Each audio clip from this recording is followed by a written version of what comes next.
آل ابراہیم انک حمید مجید اللہم بارک علی محمد وعلی آل محمد کما بارکت علی ابراہیم وعلی آل ابراہیم انک حمید مجید رب یسر ولا تعسر وتمم بالخیر واستعین یا فتاح یا فتاح رب زدنی علما رب زدنی علما رب زدنی علما یا علیم علمنی یا خبیر اخبرنی یا وہاب ہب لی من اسرار الدنیا والآخرہ رب اشرح لی صدری ویسر لی امری واحلل عقدۃ من لسانی یفقہوا قولی۔ یہ ہمارا جو ہے ایک کورس ہے 20 دن کا ٹوٹل، جس کا ایک فہم القرآن پوری کی پوری سیریز ہے، جس کے اندر انشاءاللہ ہم لوگ یہ اس کا ایک انٹروڈکٹری کورس سمجھ لیجیے آپ لوگ۔ ہم لوگ اب تک تفسیر کرتے آ رہے تھے، تو تفسیر کو میں روک رہی ہوں، یہاں پر روک کے انشاءاللہ ہم لوگ اب یہ کریں گے۔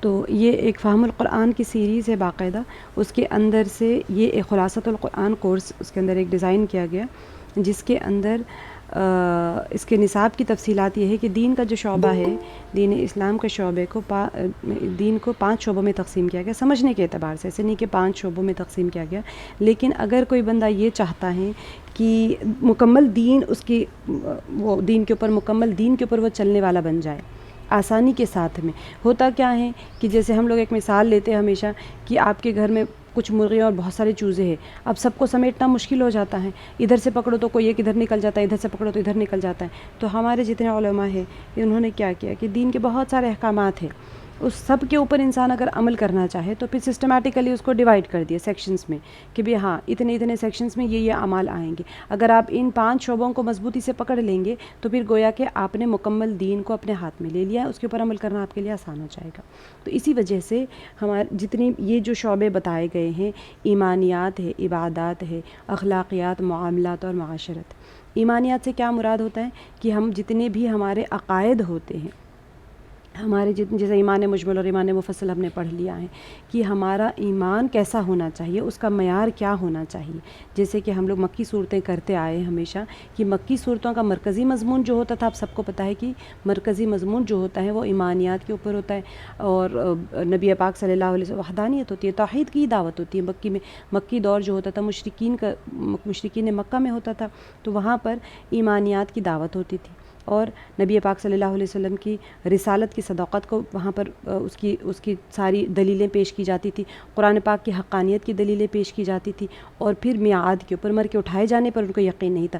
تو بہت سارے مضامین آتے ہیں، لیکن 4 مرکزی مضمون وہاں پر آتے ہیں۔ یہی دور آپ سب کو پتہ ہے کہ دور اسلام جو ہے 2 پیریڈز میں ڈیوائیڈ ہو جاتا ہے، ایک پری اسلامک یعنی مکی دور ہوتا ہے، اور ایک مدنی دور ہوتا ہے، ہجرت سے پہلے کا دور، ہجرت کے بعد کا دور۔ جو ہجرت سے پہلے کا دور ہوتا تھا اس کو مکی دور کہتے ہیں۔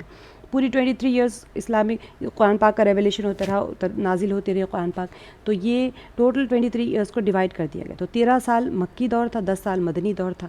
اب 13 سال مکی دور میکسیمم صورتیں اسی دور میں نازل ہوئی، اس میں اختلاف کے ساتھ میں بھی اگر ہم لے لیں تو 86 to 86 87 90 ایسی صورتوں کا اختلافات ہے، لیکن آپ سمجھ لیں 86 جو صورتیں ہوتی ہیں وہ مکی دور میں نازل ہوئی۔ بہت بڑا جو حصہ ہے صورتوں کا وہ مکی صورتیں ہیں، اور 28 صورتیں اگر ہم 86 لے لیں گے تو 28 صورتیں ہماری مدنی دور کی ہے۔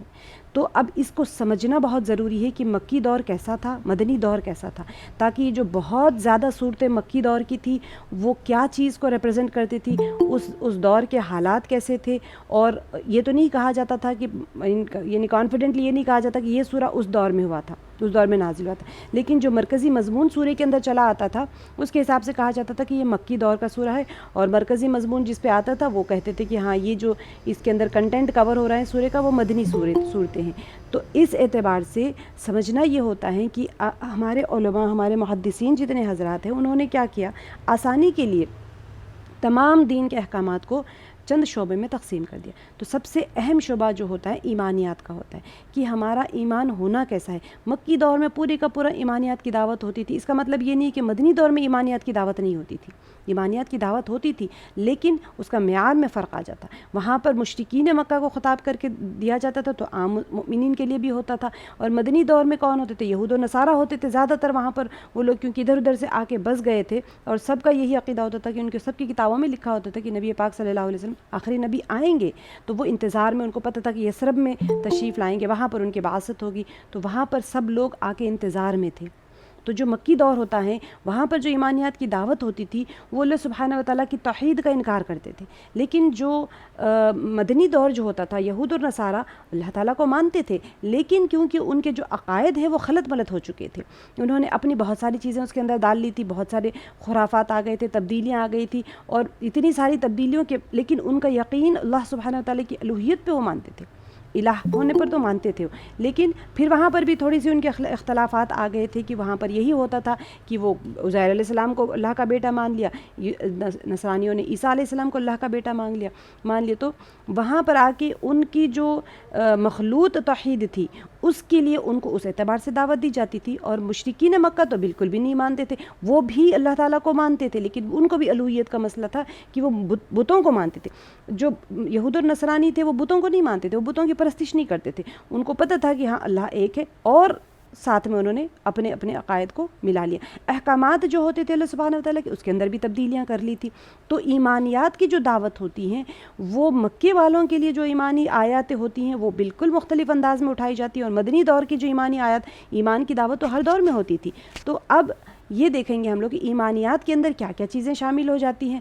بہت ساری ایمانیات کی شعبے ہوتے ہیں، اس کے اندر بہت سارے یعنی اعمال انسان کے شامل ہو جاتے ہیں جس کو ہمارے علماء دین نے، مفسرین نے، متاخرین نے بہت ہی بہترین انداز میں انہوں نے تقسیم کر دیا ہے. تو اس کے ساتھ اگر ہم عمل کرنے کی کوشش کریں گے تو پھر ہمارے لیے آسان ہو جاتا ہے. تو یہ جو کورس بنا گیا ہے کہ یہ جو خلاصۃ القرآن ہے، بیسیکلی یہ درس قرآن سے بالکل مختلف ہے. خلاصۃ القرآن ایسا نہیں ہے کہ ہم ہر پارے کا بیٹھ کے اس کی خلاصہ کر رہے ہیں، ایسے نہیں ہے. ہم کوشش یہ کر رہے ہیں کہ ہمارے ایمانیات، عبادات، معاملات، معاشرت اور اخلاقیات والے جو پہلو ہے جو قرآن پاک میں ان کی جو آیات نازل ہوئی ہیں، ہم ان کے چند آیات کو سمجھنے کی، دیکھیں پورے کے پورے قرآن پاک کو ان 5 شعبوں میں لینا بہت مشکل ہے. تو کوشش یہ کی جا رہی ہے کہ بہت ہی جامع ترین آیات کو منتخب کیا گیا ہے، اور اس کے ذریعے سے سمجھا جائے گا کہ کس طرح سے اس شعبے کی دعوت قرآن پاک کے آیات کے ذریعے سے اللہ تعالیٰ ہمیں دے رہے، تاکہ بالکل ہم قرآن پاک کے اس پہلو کو سمجھ سکیں. ہوتا کیا ہے کہ بہت زیادہ وسیع احکامات جب آ جاتے ہیں تو پھر گرپ چلی جاتی ہیں اس چیز کے اوپر سے. پڑھتے تو جاتے ہیں، ہر چیز ہم پڑھتے جاتے ہیں، آگے صورتیں بڑھتے چلے جاتی ہیں، لیکن پھر ہم وہ اس کا جو خلاصہ ہوتا ہے وہ ہمارے ہاتھ سے نکلتا چلا جاتا ہے. تو اب ہمیں اعمال کے لیے تو ضروری ہے کہ ہم اس چیز کو خلاصے کو سمجھیں کہ اللہ سبحانہ تعالیٰ ہم سے چاہ کیا رہے ہیں. ایسا تو نہیں ہے کہ ہم پڑھتے جا رہے ہیں اور عمل کر رہے ہیں، ایک عمل ہمارے ہاتھ میں ہے، دوسرا ہمارے ہاتھ سے نکل جا رہا ہے. ہم عبادات میں اتنے زیادہ محو ہو گئی کہ ایمانیات ہی ہمارے ہاتھ سے نکل گیا، ایمان ہی نہیں بچا ہمارے اندر، شرک ہمارے اندر خلط ملط ہو گیا ہمارے ایمان کے اندر، اور ہم عبادات اتنے دل سے کر رہے ہیں اور ہمیں یہی نہیں پتہ چلا کہ ہمارے ہاتھ سے ایمان کی ڈور نکل گئی. یا پھر ایمانیات اور عبادات ہمارے ہاتھ میں ہے لیکن اخلاقیات ہمارے ہاتھ سے نکل گئے. ہمیں یہی نہیں پتہ کہ ہم نے اتنے سارے عبادات کر کے اتنے سارے نیکیاں اپنے پاس جمع کر لیے کہ پھر ہمیں یہی نہیں پتہ کہ ہم کس کے ساتھ کیا معاملہ کر رہے ہیں. کہ اخلاقیات ہی نہیں، ہم نے کسی کو گالی دے دی، ہم نے کسی کو کچھ کہہ دیا، ہم نے کسی کا تانا زنی کر دی، سارا کچھ کر دیا. تو اتنے سارے نیکیوں کے بھنڈار کے ساتھ میں اگر ہم پہنچے گے، ایمان بھی ہے، اعمال بھی ہے، لیکن ہم نے دیکھ لیا تھا کہ عدالتیں قائم ہوں گی وہاں پر، اور پھر اعمال نامے تولے جائیں گے سب کے، اور پھر وہاں پر حقدار حق مانگنے کے لیے آ جائیں گے وہاں پر. تو اخلاقیات کا شعبہ اگر کمزور ہو گیا ہمارا تو پھر آپ کی نیکیاں ان کو دے دی جائیں گی. جس کے ساتھ میں آپ نے بد اخلاقی کی ہوگی وہاں پر تو حقوق العباد کا معاملہ ہو جاتا ہے. یہ تینوں شعبے جو اخلاقیات، معاملات اور معاشرت کا، یہ تینوں شعبے حقوق العباد کے ساتھ میں، اور ایمانیات جو اللہ کا اور اللہ کے ساتھ میں آپ کا ایمان ہے تو ساری چیزیں عبادات اللہ کا اور بندے کا معاملہ ہے. یہ تینوں شعبے بہت امپورٹنٹ ہوتے ہیں. یوزولی ہوتا یہ ہے کہ ہم ایمانیات اپنے ایمان کو بڑا مضبوط کر لیتے ہیں، عبادات کو بھی بہت اچھے کر لیتے ہیں، لیکن ہمارے یہ تینوں شعبے کمزور ہونے کی وجہ سے پھر ہوگا کیا؟ قیامت میں ہم نے آلریڈی پڑھ لیا ہے کہ وہاں پر جب عدالت قائم ہوگی تو حقدار آ جائیں گے، نیکیاں لے لیں گے، سب چلے جائیں گے، ان کے گناہ آپ کے سر کے اوپر ڈال دیا جائے گا اور پھر جہنم میں منہ کے بل گھسیٹ کے پھینک دیا جائے گا. وہاں پر بھی ایک شرط تھی کہ پھر کیا اس کے دل میں جو ایمان تھا کیا وہ بھی لوگوں کو دے دیا جائے گا؟ نہیں. وہاں پر ہم نے آلریڈی دیکھ لیا تھا کہ ایمان اس کا اپنا ہوگا. اب یہ جو گناہ اس کے سر کے اوپر لاد دیے گئے تھے، وہ گناہوں کی سزا بھگتنے کے بعد میں پھر وہ جہنم سے نکالا جائے گا اور جنت میں ڈالا جائے گا. لیکن وہ کتنا عرصہ ہوگا وہ کوئی نہیں کہہ سکتا. تو ایمان سب سے اہم چیز ہوتی ہے. اگر ایمان مضبوطی سے انسان کے ہاتھ میں رہا تو پھر وہ گناہ کے باوجود جتنے عرصے وہ اللہ نہ کرے عبادات میں، معاملات میں، معاشرت میں، یہ ساری چیزوں میں کمی آ گئی تو پھر بھی اس کے دل میں مضبوطی سے ایمان. تو ایمان بہت اہم چیز ہوتا ہے جس کی دعوت مدنی دور میں بھی دی گئی، مکی دور میں بھی دی گئی. ہر دور میں ایمان کو ثابت رکھنے کے لیے اللہ تعالیٰ مسلسل دعوت دے رہے تھے. مکی پوری کی پوری صورتیں ہم جو کر رہے ہیں، حوامیم ہم کر رہے ہیں، سورہ زمر سے لے کے حوامیم سورہ احقاف تک ہم جو کریں گے پوری کی پوری مکی صورتیں. درس الگ چیز ہوتا ہے. یہ خلاصۃ القرآن کے اندر ہم لوگ یہ کوشش کریں گے، 20 دن کا کورس ہے، یہ روزانہ کا 1-1.5 گھنٹے کا کورس ہوگا، کلاس ہوگی. کوشش کرے گی کہ اس کے اندر ہم کوشش کریں گے، بلکہ میں تو یہی کہہ سکتی ہوں کہ حق ادا ہو جائے آیتوں کا. تو ایمانیات سے شروع کریں گے انشاءاللہ. اس کے اندر اچھا تیسری چیز جو ہم اپنے کورس میں کریں گے وہ اخلاقیات کے ساتھ ہم معاملات کریں گے کہ ہم بندے کا بندے کے ساتھ کیا معاملہ ہونا چاہیے. اس کے اندر بہت ساری چیزیں آ جاتی ہیں.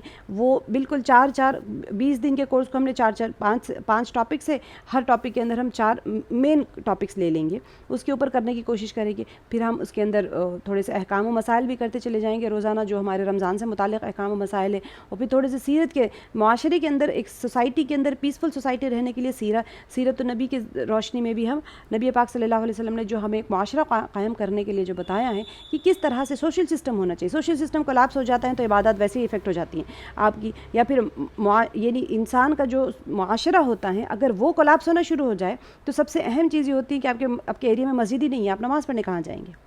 تو معاشرہ دھوکے باز ہو گئے ہیں. آپ سب کے ساتھ جا کے اچھے ایمانداری کا معاملہ کریں، دکاندار آپ کو خراب چیز بیچتا جا رہا ہے تو پوری کا پورا معاشرہ کرپٹ ہو گیا اگر، تو پھر وہاں پر انسان کا انفرادی عمل پھر ضائع ہو جاتا ہے. تو ہر چیز ایک دوسرے کے ساتھ کنیکٹڈ ہوتی ہے. جیسے انگلی کی 5 ہمارے ہاتھ میں 5 انگلیاں ہوتی ہیں، 4 انگلیاں ایک انگوٹھا ہوتی ہے. جب یہ ایک پوری کے پورے جب سیکشنز کام کریں گے تو پھر آپ کا ہاتھ پورا سے کام کرے گا، ورنہ اس میں سے ایک بھی چیز کام نہیں کر رہی ہے تو پھر وہ جگہ کا آپ کا جھول آ جائے گا وہاں پر. تو یہ 5 شعبوں کے اندر محنت کرنا بہت ضروری ہے اور اس کو ہم سمجھنے کے لیے کوشش کریں گے کہ چند احادیث مبارکہ کے ذریعے سے اور چند قرآن پاک کی آیات کے ذریعے سے ہم سمجھیں گے. کیونکہ یہ کورس کافی وسیع ہے تو اللہ تعالیٰ وقت میں برکت دے اور کوشش یہی کریں گے کہ اس کا حق ادا ہو جائے. جو کورس کنٹینٹ جو کیا گیا تھا میں نے آپ لوگ کو بتایا تھا کہ فرسٹ ڈے ہم ریلیز کر دیں گے کورس کنٹینٹ. تو 20 دن کا یہ خلاصۃ القرآن کا کورس ہے. ایمانیات، عبادات، معاملات، معاشرت اور اخلاقیات. ہر شعبے میں 4 اسباق ہوں گے. ٹھیک ہے. اختصار کے لیے ہمارے پاس ہم بس کچھ خاص عناوین ہی لیں گے. بہت سارے عنوان ہوتے ہیں ہر شعبے کے اندر. ایمانیات باقاعدہ پورے کا پورا وسیع ٹاپک ہے، اس کے اندر صرف ہم یہ لیں گے. ایمانیات میں پہلا سبق توحید کے اوپر ہوگا، دوسرا سبق رسالت کے اوپر، تیسرا سبق یعنی 3rd ڈے میعاد کے اوپر، مر کے اٹھائے جانے کے اوپر یعنی حشر کے اوپر، میدان حشر میں کیا ہوگا اور یقین کیسے ہوگا. قرآن پاک میں اللہ تعالیٰ نے کون سی آیتیں دی، ان میں سے چند آیات، مخصوص آیات ہی ہم لیں گے. میں بار بار یہی کہہ رہی ہوں کہ مخصوص آیات ہی ہم لیں گے. اس کا مطلب مجھے خود بہت مشکل ہو رہی تھی کہ اس کے اندر کو میں ایک آیت کی بھی حق ادا نہیں ہو پائے گا. اللہ تعالیٰ حق ادا کرنے والا بنا دے. اور 4تھ ڈے جو ہمارا ہوگا اس کے اندر ہم نام اعمال کر لیں گے. 4تھ سبق جو ایمانیات کا ہوگا. یہ 4 دن کے اسباق ہو گئے ہمارے اس کے اوپر، توحید کے اوپر، ایمانیات کے اوپر. پھر 4 دن کے اسباق ہم عبادات کے اندر لے لیں گے. یعنی پہلا سبق پہلے دن ہم نماز کا لیں گے، نماز کے مسائل. پھر مسائل کیا، نماز جو آیت سے اللہ تعالیٰ جو حکم دے رہے ہیں قرآن پاک میں. دوسرا سبق ہمارا روزے سے متعلق ہوگا. تیسرا سبق زکوٰۃ سے متعلق ہوگا اور چوتھا سبق حج سے متعلق ہوگا. اسی طرح سے پھر اب یہ 4 دن کے اسباق ہو گئے ہمارے عبادات کے. تو ہمارے ہو گئے 8 دن. ٹھیک ہے. اب 9th ڈے سے اگر ہم لیں گے 9, 10, 11, 12 اس کے اندر ہم اخلاقیات کو کریں گے. اس کے اندر علم و جہالت کے متعلق اللہ تعالیٰ نے جو آیات قرآن پاک میں دی ہے اس کے اندر سے جو کچھ آیات ہم لے سکتے ہیں. بار بار میں یہ کہہ رہی ہوں چند آیات، بالکل چند آیات، صرف ایک مٹھاس آپ کو پتہ چل جائے کہ جو قرآن سے انسان دور ہوتا چلا جا رہا ہے. یہی نہیں پتہ ہے کہ قرآن پاک میں اللہ تعالیٰ کہہ کیا رہے ہیں ہمیں. اتنی 114 صورتیں ہیں، ایک صورتوں میں اتنی آیات ہیں، اتنے رکوعات ہیں. ہمیں یہی نہیں پتہ کہ اللہ سبحانہ وتعالیٰ ہم سے کہہ کیا رہے ہیں قرآن پاک میں. تو پہلا سبق ہمارا جو اس سے متعلق ہوگا وہ علم و جہالت. پھر دوسرا سبق جھوٹ اور سچ سے متعلق اللہ سبحانہ وتعالیٰ، کیونکہ اخلاقیات ہے. جاہل اور علم کی کیا، جہالت اور علم سے کیا انسان کی زندگی میں فرق آ جاتا ہے. یہ جھوٹ اور سچ، انسان اگر بول رہا ہو تو جھوٹ کا راستہ اختیار کر رہا ہے. سچ اللہ سبحانہ وتعالیٰ کیا اس کے بارے میں فرما رہے ہیں قرآن پاک میں. عفت اور پاک دامنی کے بارے میں کیا فرما رہے ہیں. اور تانا زنی ایک بالکل ہی ایسی چیز ہوتی ہیں جو کہ یہ جیسے دودھ میں مینگنی ڈال دیں آپ، اس طرح کا ہم جیسے صورتوں میں پڑھتے آئے ہیں. اور یہ 4 دن کے اسباق شعبے معاملات سے ہوں گے. یعنی 13, 14, 15, 16 جو ہمارے کورس ہوں گے، معاملات میں سارے حقوق آ جاتے ہیں. والدین کے حقوق ہے، سائل اور پڑوسی کے حقوق ہے، امر و انصاف ہے، اور بیوی اور اولاد کے حقوق ہے. بہت ہی کور کرنے کی کوشش کریں کیونکہ 20 دن میں تو ہم اتنا بڑا سبجیکٹ لے نہیں سکتے. تو اللہ تعالیٰ وقت میں برکت دے. ہم صرف یہ ہے اس چیز کو یاد رکھیں کہ یہ صرف ایسے ہے گویا کہ آپ کو شہد چکھا کے بتایا جا رہا ہے کہ دیکھو مٹھاس ہوتی کیا ہے. انسان کوئی اس کو یہی ٹیسٹ نہیں پتا کہ ہے کیا چیز دین میرا. تو پھر دین کی جس ایک ٹیسٹ کروایا جا رہا ہے کہ ہاں دیکھیے اتنی چیزیں یہ تو کچھ بھی نہیں ہے, یہ تو بس ایک چکھایا جا رہا ہے. سبحان اللہ کہ دین کے اسباق کے. اب جو چوتھا ہمارا شعبہ ہے یعنی پانچواں شعبہ جو ہمارا معاشرت کا ہے, اس کے اندر پھر معاشرہ یعنی سوسائٹی پورا نکاح آ جائے گا, کیونکہ سوسائٹی میں جو چیزیں ایک دوسرے کے ساتھ کنیکٹڈ ہوتی ہے وہ نکاح ہے, اس کے ساتھ میں مہر کے احکامات آ جائیں گے, پھر طلاق ہے اور عدت کے احکامات آ جائیں گے, پھر عورت اور پردے کے احکامات آ جائیں گے, شراب اور جوا. یہ ساری چیزیں چند ایسی مخصوص ہم نے عناوین چنے ہیں جس سے اتنا تو پتہ چل جائے کہ اس شعبے میں ہمیں سیکھنا کیا ہے. یہ شعبہ اگر ہمارا کمزور ہو گیا تو ہماری سوسائٹی کیسے جھول کھا رہی ہیں, پورے کا پورا سوسائٹی سسٹم ہمارا سوشل سسٹم کیسے کولاپس ہو رہا ہے. تو اس وجہ سے ہم نے کوشش کی ہے. تو ایمانیات کے اندر سبق, پہلا سبق جو ہے اس کے اندر, اب آج کے سبق میں تو کیونکہ الاٹڈ نہیں ہے, کل سے چند آیات ہوں گی, آپ میں سے کوئی میں دے دوں گی آیات, آپ لوگ سبق کے شروع میں وہ آیات آپ تلاوت فرما دیجیے گا. کوئی بھی بندہ ہو میں الاٹ کر دوں گی, جو بندہ ایک آیت کو ایک بندہ کر کے پڑھ لے, جلدی پڑھ لیں گے. آج تو کیونکہ میں نے دیا نہیں تھا, ٹائم شارٹ تھا, پہلا دن تھا ہمارا, تو تلاوت قرآن سے ہم شروع کریں گے. جو آپ میں سے کوئی ایک بندہ تلاوت کرے گا, یعنی 4 آیتیں ہوں گی تو ایک بندہ ایک آیت تلاوت کر لے گا. ترجمہ کریں گے ہم اس کا, ہلکی سی تفسیر کرنے کی کوشش کریں گے. سیرت کے کچھ مضامین ہوں گے ہم وہ لے لیں گے, اور پھر انشاءاللہ پھر اس کے بعد عقائد اور احکام کے ہم چند مضامین لے لیں گے. اب شروع کرنے کے لیے سب سے پہلے یہی چیز ہوتا ہے کہ انسان کو یہ سمجھنا ہے کہ دین ہمارا ہے کیا, اس کا مطلب کیا ہے اصل میں. تو دین کی جو حقیقت ہے, کہنے کا تو صرف 3 لفظ ہے نا, دین کی حقیقت, لیکن اگر ہم اس کی تشریح کرنا چاہیں تو پھر ایک بہت ہی بڑا موضوع بن جائے گا اس کا. لیکن کیا ہو گیا ہے, اہم نقطہ آج کل کیا ہو گیا ہے کہ اگر کوئی بندہ دین کا نام لیا جا رہا ہے تو پھر کیا سوچ رہے ہیں لوگ عام طور پہ کہ دنیا کا حریف مد مقابل سمجھا جا رہا ہے.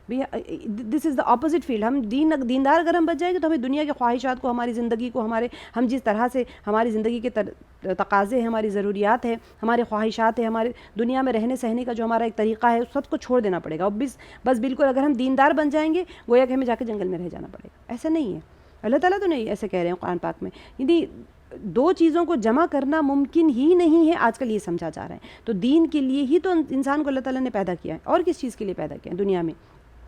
اصل میں یہ ہے کہ جس شخص کو بھی اللہ سبحانہ وتعالیٰ ایمان جس کے سمجھے دل کے اندر اس کے اندر ایمان ہے, تو وہ اس بات کو تسلیم کر لے گا کہ یہ کائنات کسی بنانے والے نے بنائی ہے. یہ چاند سورج ستارے وجود میں جو لائے ہیں وہ کسی نے تو پیدا کیا ہے, ایسا تو نہیں وہ ایسے ہی اپنے وجود میں ہے.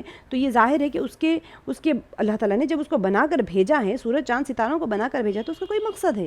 تو اس طرح انسان کو جب بنا کے بھیجا ہے تو اس کا بھی تو کوئی مقصد ہے. ایسے ہی تو سورج چاند ستارے نہیں نکل رہے, روزانہ بارش نہیں ہو رہی ہے, دھوپ نہیں آ رہی, سارے نظام چل رہے ہیں, تو ہر کوئی اپنا مقصد پورا کر رہا ہے. اسی طرح سے انسان کو بھی جب پیدا کیا ہے تو اس کا بھی کوئی مقصد ہے. یہ نہیں کہ ہم اپنی سوچ کے حساب سے چلیں.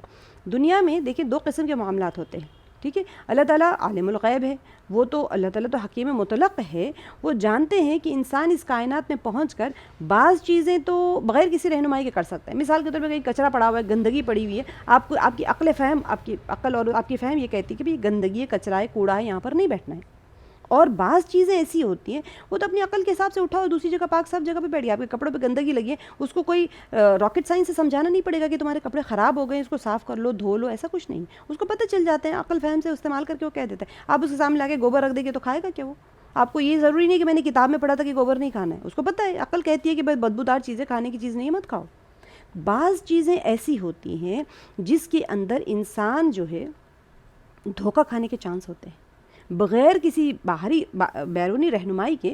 وہ اگر اس کو چھوڑ دیا جائے تو پھر وہاں پر عقل سے اس کی عقل ٹھوکر کھا جائے گی, جس کی وجہ سے انسان کے بھٹکنے کا اندیشہ پیدا ہو جاتا ہے. لہٰذا اللہ تعالیٰ نے اس اندیشے سے بچاؤ کے لیے انسان کو احکامات کا ایک مجموعہ عطا فرمایا ہے کہ جن کی وجہ سے انسان اچھے اور برے کی پہچان کر سکے. اب obvious سی بات ہے, ہر جگہ عقل استعمال کریں گے تو پھر اللہ تعالیٰ کو پتہ ہے, اللہ تعالیٰ نے پیدا کیا ہے, اللہ تعالیٰ کو پتہ ہے کہ اگر یہ استعمال کرے گا اپنی عقل تو اس کی عقل کہے گی کہ یہ کر لے, لیکن اللہ کا حکم کہتا ہے کہ یہ نہیں کرنا چاہیے, کیونکہ اس کی عقل سے وہاں پر وہ ضرور دھوکہ کھا جائے گا. تو ہدایت کا کیا پھر خلاصہ ہوا کہ اگر ایک طرف کوئی اچھی چیز رکھی ہوئی ہے اور ایک طرف کوئی بدبودار چیز رکھی ہوئی ہے, تو انسان کیا کرے گا؟ انسانیت کی اگر اس کے اس کے اندر کوئی انسانیت ہے تو وہ کیا کرے گا، ذرا سے بھی اس کے اندر انسانیت کا شائبہ ہے تو وہ بدبودار چیز سے ہٹ جائے گا اور اچھی چیز کو پسند کر لے گا۔ تو کیا معلوم ہوا کہ ایسی چیزوں میں احکام کی ضرورت نہیں ہے، اس لیے کہ عقل اس بات کا صحیح فیصلہ کر دیتی ہے۔ گندگی کے مقابلے میں انسان صفائی زیادہ پسند کر لیتا ہے، لیکن جن چیزوں میں دھوکہ کرنے کا ہوتا ہے وہاں پر اس کو پھر ضرورت پڑ جاتی ہے احکامات کی۔ اور یہ احکامات دے گا کون؟ سارے ہی انسان بیٹھے ہیں، سب کی عقل وہی معیار کی ہے، تو پھر وہ عقل کے ذریعے سے اس کو طے نہیں کر سکتا۔ میری عقل کسی اور سے تھوڑی کم ہوگی، کسی کی تھوڑی زیادہ ہوگی، لیکن کم زیادہ سے نہیں ہوتا، اس کو کوئی بیرونی مدد کی ضرورت پڑ جاتی ہے۔ تو یہاں پر ہمیں قرآن کی ضرورت پڑتی ہے، کیونکہ اللہ تعالیٰ نے فرما دیا کہ ان الدین عند اللہ اسلام، کہ اللہ تعالیٰ کے نزدیک دین، بے شک اللہ تعالیٰ کے نزدیک دین اسلام ہی ہے۔ اسلام کے مصداق کے متعلق تو ہر مسلمان کو علم ہے کہ اسلام کا مصداق ہے توحید اور رسالت ہے، آخرت اور عقائد ہے، سارا کچھ ہے، لیکن اسلام کا معنی کیا ہے؟ کہ اللہ تعالیٰ فرما رہے ہیں یا ایھا الذین آمنوا ادخلوا فی السلم کافہ، اے ایمان والو اسلام میں داخل ہو جاؤ پورے کے پورے۔ انسان کا ہر لمحہ دین بن سکتا ہے۔ کب بن سکتا ہے؟ انسان کا کوئی لمحہ ایسا نہیں ہے جس کو وہ دین نہ بنا سکے۔ میرا 24 گھنٹے کی زندگی ہے، اب میں کہوں کہ میں مکمل دین پہ چلوں تو کیسے چلوں؟ صرف اور صرف اخلاص نیت سے انسان اپنی دنیا کو دین بنا سکتا ہے، بشرطے کہ احکام الہیہ کے مطابق ہو۔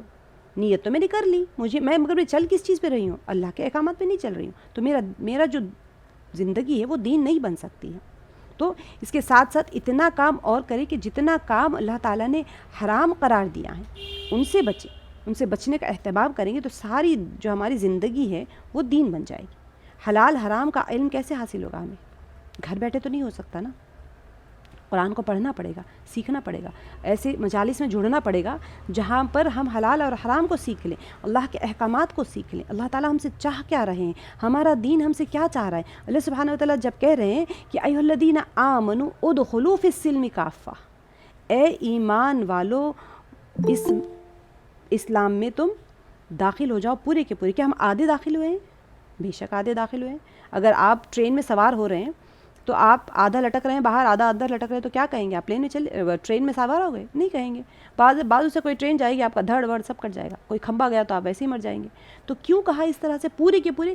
کیونکہ انسان مکمل اللہ کے اپنے آپ کو اللہ کے حوالے کر دے۔ ایسے نہیں ہے کہ آدھا میں نے دین کو مان لیا، آدھا میں نے اپنی مرضی چلا لی، ایسے نہیں۔ تو سب سے پہلے جو ہم یہ دیکھ لیں گے کہ دین سیکھنا ہو تو ہمیں اس طرح کی مجالس میں جڑنا ہوگا، ہمیں قرآن سیکھنا ہوگا، اور اللہ سبحانہ وتعالیٰ کے احکامات جو اللہ تعالیٰ قرآن پاک کے ذریعے سے ہمیں فرما رہے ہیں وہ سیکھنا ہوگا، ورنہ پھر ہم ایسے ہی ہو جائیں گے کہ جیسے ہم اپنی مرضی سے چل رہے ہیں وہی ہماری مرضی سے ہم چلیں گے، وہاں پر دین کا پھر کوئی مقصد ہی نہیں ہوا۔ تو سب سے پہلے اب یہ سمجھنا ہے کہ ہم اسلامک پیریڈز کو ہم دیکھتے ہیں کہ کیسے نبی پاک صلی اللہ علیہ وسلم جب آئے تھے دنیا میں، اور تمام سوالات انبیاء آئے تھے دنیا میں، انہوں نے کس طرح سے دعوت دی تھی۔ تو ہم آہستہ آہستہ جو آیتیں ہم کرتے چلے جائیں گے، اس کے اندر میں کوشش یہ کروں گی کہ صورتوں کا مکی دور، آپ کو ایک چیز سمجھنا ہے، مکی دور اور مدنی دور جو میں نے ابھی آپ کو سمجھایا ہے، اور مکی دور کا تو میں نے بتا دیا، مدنی دور کا انشاءاللہ میں آپ کو جو سورہ آل عمران کریں گے تو بتائیں گے، بلکہ آہستہ آہستہ جیسے جیسے ہم صورتیں کرتے چلے جائیں گے انشاءاللہ اس کے پہلے کا جو انٹروڈکٹری فارم میں آپ کو بتاتی رہوں گی کہ ہاں یہ دور میں کیا ہوتا تھا، تاکہ ہم اس دور میں جا کے جئیں۔ جب تک ہم اس دور میں جائیں گے نہیں، ہمیں نہیں پتہ چلے گا کہ وہ دور میں ہوتا کیا تھا۔ ہم پڑھ لیں گے صورتیں اور نکلتے چلے جائیں گے آگے، ہمیں یہ نہیں پتہ چلے گا کہ وہ اس دور میں ہوتا کیا تھا۔ تو اس کی وجہ سے ہم بھی اسی دور میں، آپ سوچیں مکی دور میں ہم آج، اور مدنی دور میں بھی ہم آج، کیونکہ مدنی دور میں جو مخالفتیں ہوتی تھی وہ مخالفتیں تو بہت زیادہ ہوتی تھی، اور مکی دور میں جو ہوتا تھا وہ اور اس سے زیادہ ہوتی تھی۔ تو مخالفتوں کے پہلو بدلتے گئے لیکن مخالفتیں تو ہوتی تھی، مخالفت ہر دور میں رہتی تھی۔ مکی دور میں مشرکین مکہ سے تھی، مدنی دور میں یہود و نصارہ کے ساتھ میں تھی، اور بلکہ مدنی دور میں تو اور مشکل ہو گیا تھا۔ سورہ بقرہ کا جب ہم کریں گے پہلی آیتیں، جو ایمانیات کی ہم آج جو پہلی آیتیں کریں گے وہ آیت الکرسی کی ہی کریں گے، تو آیت الکرسی جو نازل ہوئی تھی، سورہ بقرہ مدنی سورہ ہے۔ تو یہ سمجھنا ہے کہ اس جو دور ہوا کرتے تھے، مکے میں بھی 4 دور ہوتے تھے، نبی پاک صلی اللہ علیہ وسلم نے جہاں دعوت دی تھی 86 یا بعض اس کے حساب سے 90 صورتیں نازل ہوئی، تو وہ دور کیا تھا جہاں پر آپ صلی اللہ علیہ وسلم دعوت فرماتے تھے، دین کی دعوت فرماتے تھے، کس کو دیتے تھے، وہاں پر کیسا ماحول ہوا کرتا تھا۔ ایک دم سے جب دعوت دینا شروع کیا تو کیا سب نے ایکسیپٹ کر لیا تھا؟ تو اس دور کے ریفلیکشنز ہمیں سوروں کے اندر نظر آئیں گے۔ جب ہم یہ صورتیں، یہ ہمارے مضامین جو ہم کور کریں گے نا، تو مختلف صورتوں سے ہم نے مختلف آیت کو منتخب کیا ہے، تو جب ہم وہاں سے لیں گے صورتیں، آیت اٹھائیں گے تو پھر آپ کو اندازہ ہوگا کہ اس دور میں کیسے ماحول ہوا کرتا تھا، تو وہ آپ کو پتہ ہونا چاہیے کہ پہلے دور میں ہے، دوسرے دور میں ہے، تیسرے دور میں، یعنی نبی علیہ الصلوۃ والسلام کی پوری مکمل جو حیات مبارکہ تھی اس کو 4 دور میں تقسیم کر دیا گیا. ایسے تو نہیں کہہ سکتے کہ 4 دور میں تقسیم کیا، لیکن جو صورتوں کا نزول ہوتا تھا اس کے اندر جو مرکزی مضامین چلتے تھے. میں کچھ فاسٹ جا رہی ہوں تو آپ لوگ بتا دیجیے گا، میں تھوڑا سلو کر لوں گی، لیکن میرے خیال میں اتنی اسپیڈ تو سب لوگ کیچ کر لیتے ہیں. میں کوئی احکامات تو نہیں بتا رہی ہوں، کہانی تو ہو رہی ہے، تو کہانی تو آپ سب لوگ تیزی جائیں گے انشاءاللہ. اگر کچھ ایسا لگ رہا ہے تو میسج کر دیجیے گا، تھوڑا میں سلو چلی جاؤں. تو نبی پاک صلی اللہ علیہ وسلم کی حیات مبارکہ جو مکی زندگی تھی اس کو 4 ادوار میں تقسیم کیا گیا. تو کیسے تھا؟ پہلا دور آغاز بعثت سے لے کر اعلان نبوت تک تقریباً 3 سال، جس میں دعوت خفیہ طور سے خاص آدمیوں کو دی جا رہی تھی اور عام اہل مکے کو اس کا علم نہ تھا. تقریباً 13 صورتیں نازل ہوئی تھی اس دور میں. میں آپ کو صرف ایک کتابوں سے جو مجھے مل سکا تھا، یہ نہیں کہہ سکتے کہ 13 ہی صورتیں نازل ہوئی تھی، تقریباً 13 صورتیں نازل ہوئی تھی. دوسرا دور 4 نبوی سے لے کے 5 نبوی تک 2 سال، 4 اور 5 نبوی دور. اعلان نبوت سے لے کر ظلم و ستم اور فتنے کے آغاز تک تقریباً 2 سال. جیسے ہی اعلان نبوت ہوا بس شروع ہو گیا ظلم و ستم وہاں پر. تو اب کیا ہوا تھا؟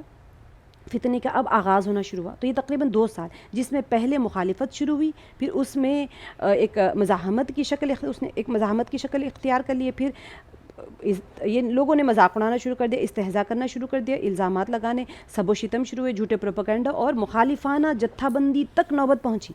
آپ صلی اللہ علیہ وسلم کی حیات مبارکہ دیکھیں، سیرت مبارکہ دیکھیں. آپ سب کو پتہ ہے شخصیت مبارکہ ایسی تھی، سب کو پتہ تھا وہاں پر، لیکن پھر بھی یہ ساری وہاں پر مخالفتیں شروع ہو گئی تھی.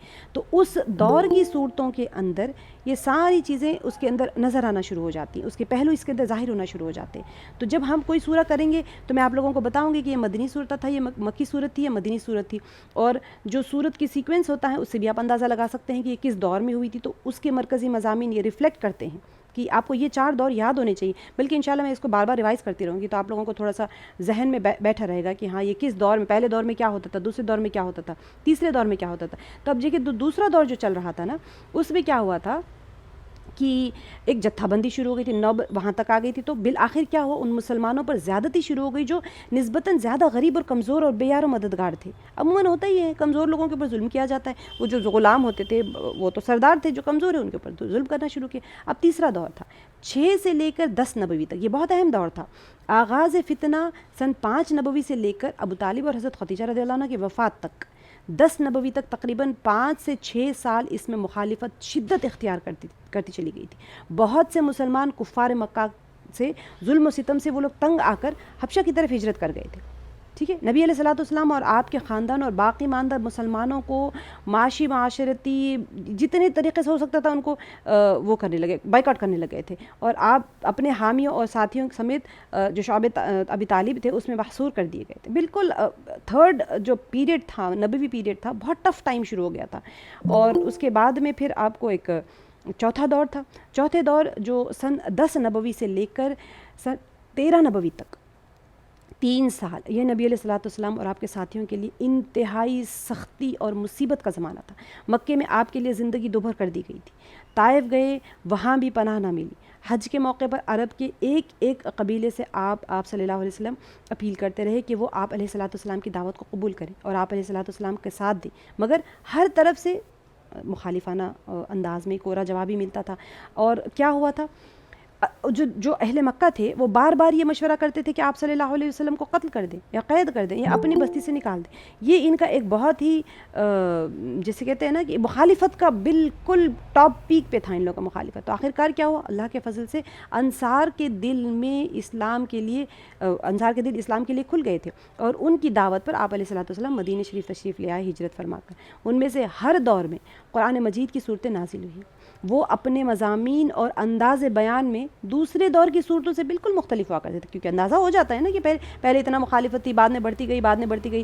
جیسے آخری کی صورتیں ہوتی تھی، ہم نے پڑھ لیا، سورہ کہف بھی ہم نے کیا تھا، سورہ واقعہ بھی ہم نے کیا تھا. جو مکی صورتیں ہوتی ہیں اس میں آپ نے دیکھا تھا کہ مرکزی مضامین کیسے چل رہے ہیں. اس کے اندر سورہ زمر ہے، تو جتنی سورہ غافر کا بھی آپ نے دیکھا کہ کیسے اس کے اندر مرکزی مضامین ظاہر ہونا شروع ہو جاتے ہیں. تو پھر ایسے ہی ان میں بکثرت مقامات پر ایسے اشارات بھی پائے جاتے ہیں جن سے پس منظر کے حالات اور واقعات پر صاف روشنی پڑتی ہے.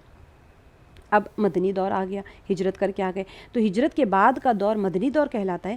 13 سال مکی دور رہا، 10 سال مدنی دور رہا، تقریباً آپ اختلافات کے ساتھ میں 86 سے لے کے 90 صورتیں مکی دور میں ہوں گی اختلافات کے ساتھ میں، اور 24 سے لے کے 28 صورتیں مدنی دور میں نازل ہوئی۔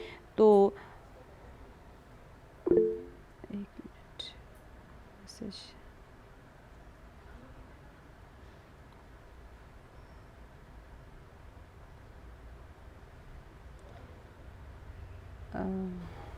اگر کوئی میسج کرنا ہے تو واٹس ایپ میں کر لیں پلیز، یہاں پر میسج کریں گے تو پھر مشکل ہو جائے گی کلاس کے لیے۔ تو مکی اور مدنی صورتوں کا مرکزی مضمون میں فرق ہے، تو اسی وجہ سے جب ہم شعبے پڑھیں گے 5 شعبے، اس کے اندر جو مکی صورتوں کے اندر سے کوئی نکالا جائے گا، آیت نکالی جائے گی، تو پھر آپ اسے اندازہ لگا لیں۔ ایمانیات کی آیتوں میں آپ لوگ فرق دیکھ لیں گے کہ ایمانیات کی آیات جو ہوتی ہیں مکی دور میں بالکل الگ انداز میں دعوت دی جاتی ہے، مدنی دور میں بالکل الگ انداز میں دعوت دی جاتی ہے۔ تو اب ہم جو دین کے 5 شعبوں کے سے متعلق آیات پڑھیں گے وہ مکی اور مدنی دور سے اہم ترین اور جامع منتخب کردہ آیات ہیں، جس میں اہم مضامین کو کور کرنے کی کوشش کی گئی ہے۔ تو سب سے پہلا شعبہ ہے ایمانیات کا، اس پر 4 دن کا ہمارا سبق ہوگا، یاد رکھیے گا۔ میں کوشش کروں گی اس کو لکھ کے آپ لوگ کو گروپ میں پوسٹ کر دوں گی کہ حالانکہ ایمانیات کا شعبہ کافی وسیع ہے، لیکن اب اختصار سے کام لیا جا رہا ہے۔ 20 دن میں تو آپ سوچ لیں کیسے کور ہوگا، 20 دن میں تو ہم ایک سورت بھی نہیں کر پاتے ہیں۔ سورہ بقرہ بھی اگر ہم لے لیں گے تو کم سے کم 1.5 مہینہ لگے گا اس کی تفسیر کرنے کے لیے۔ تو ظاہر سی بات ہے ہم بہت اختصار پہ تفسیر کا بھی مجھے تو لگ رہا ہے کہ اختصاراً بھی اگر میں کروں تو حق ادا نہیں ہو پائے گا، اللہ تعالیٰ حق ادا کرنے والا بنا دے۔ اتنا بتلانے کی کوشش کر رہے ہیں کہ قرآن کا اہم پیغام کیا ہے۔ سب سے پہلے ہم حدیث مبارکہ سے شروع کرتے ہیں، حدیث جبریل جو ہے اسلام، ایمان اور احسان کی، کہ حدیث کہ اگر میں تیز جا رہی ہوں تو پلیز آپ لوگ میسج کر کے لکھ کے بتا دیجیے گا کہ اگر تھوڑا سا بھی سپیڈ ہو رہی ہے تو میں کوشش کر رہی تھی کہ اتنا آسان سا سبق ہے، مشکل نہیں ہے، جہاں مشکل ہوگا میں خود روک کے سلو جاؤں گی۔ تو حدیث مبارکہ ہے جو حدیث جبریل بھی کہی جاتی ہے، حضرت عمر بن خطاب رضی اللہ عنہ سے روایت ہے کہ ہم ایک دن حضور پاک صلی اللہ علیہ وسلم کی خدمت میں حاضر تھے۔ سب سے پہلے یہ حدیث کو سمجھنے کی کوشش کریں، بہت پیاری حدیث مبارکہ ہے۔ 2-3 حدیث مبارکہ کے بعد میں آیت الکرسی کی سب سے اہم ترین جو آیت ہے ایمان کے شعبے سے اس کو لے لیتے ہیں انشاءاللہ۔ تو ایک دن حضور پاک صلی اللہ علیہ وسلم کی خدمت میں حاضر تھے۔ اس وقت کیا ہوا، حضور اکرم صلی اللہ علیہ وسلم صحابہ کے ساتھ میں ایک بڑے مجمع سے خطاب فرما رہے تھے کہ اچانک ایک شخص سامنے سے نمودار ہوئے جس کے کپڑے نہایت سفید اور بال بہت ہی زیادہ سیاہ تھے، اور اس شخص پر سفر کا کوئی اثر معلوم نہیں ہو رہا تھا۔ یوزولی ہوتا یہ تھا کہ بدو آتے تھے وہاں پر آپ صلی اللہ علیہ وسلم سوال پوچھنے کے لیے، جو کہیں گاؤں سے بہت دور سے انسان سفر کر کے آتے ہیں سوال پوچھنے کے لیے، تو ظاہر سی بات ہے کپڑوں سے ظاہر ہو جاتے ہیں چیزیں، تو وہ اتنے مطلب ایسے صاف ستھرے کپڑوں میں، بال بھی اچھے تھے ڈھنگ سے جمے ہوئے، تو لوگوں کو لگا کہ یہ سفر کے آثار تو ان کے جسم پہ نظر نہیں آ رہے ہیں، تو جس سے خیال ہوتا تھا کہ یہ کوئی بیرونی شخص نہیں ہے، لیکن پہچان میں بھی نہیں آئے کہ کون، اپنا بھی نہیں ہے، کوئی مکے والے بھی نہیں ہے، تو کیسے پہچانیں گے۔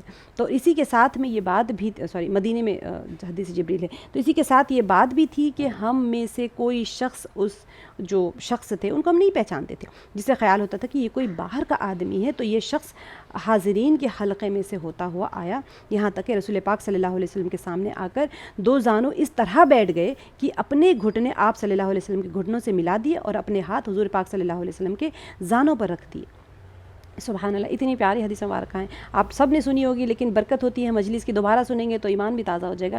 کہ انہوں نے سوال کیا، اے محمد صلی اللہ علیہ وسلم مجھے بتلائیے کہ اسلام کیا ہے۔ آپ صلی اللہ علیہ وسلم نے فرمایا کہ اسلام یہ ہے، یعنی اس کے ارکان یہ ہے کہ دل و زبان سے کہ تم یہ شبہات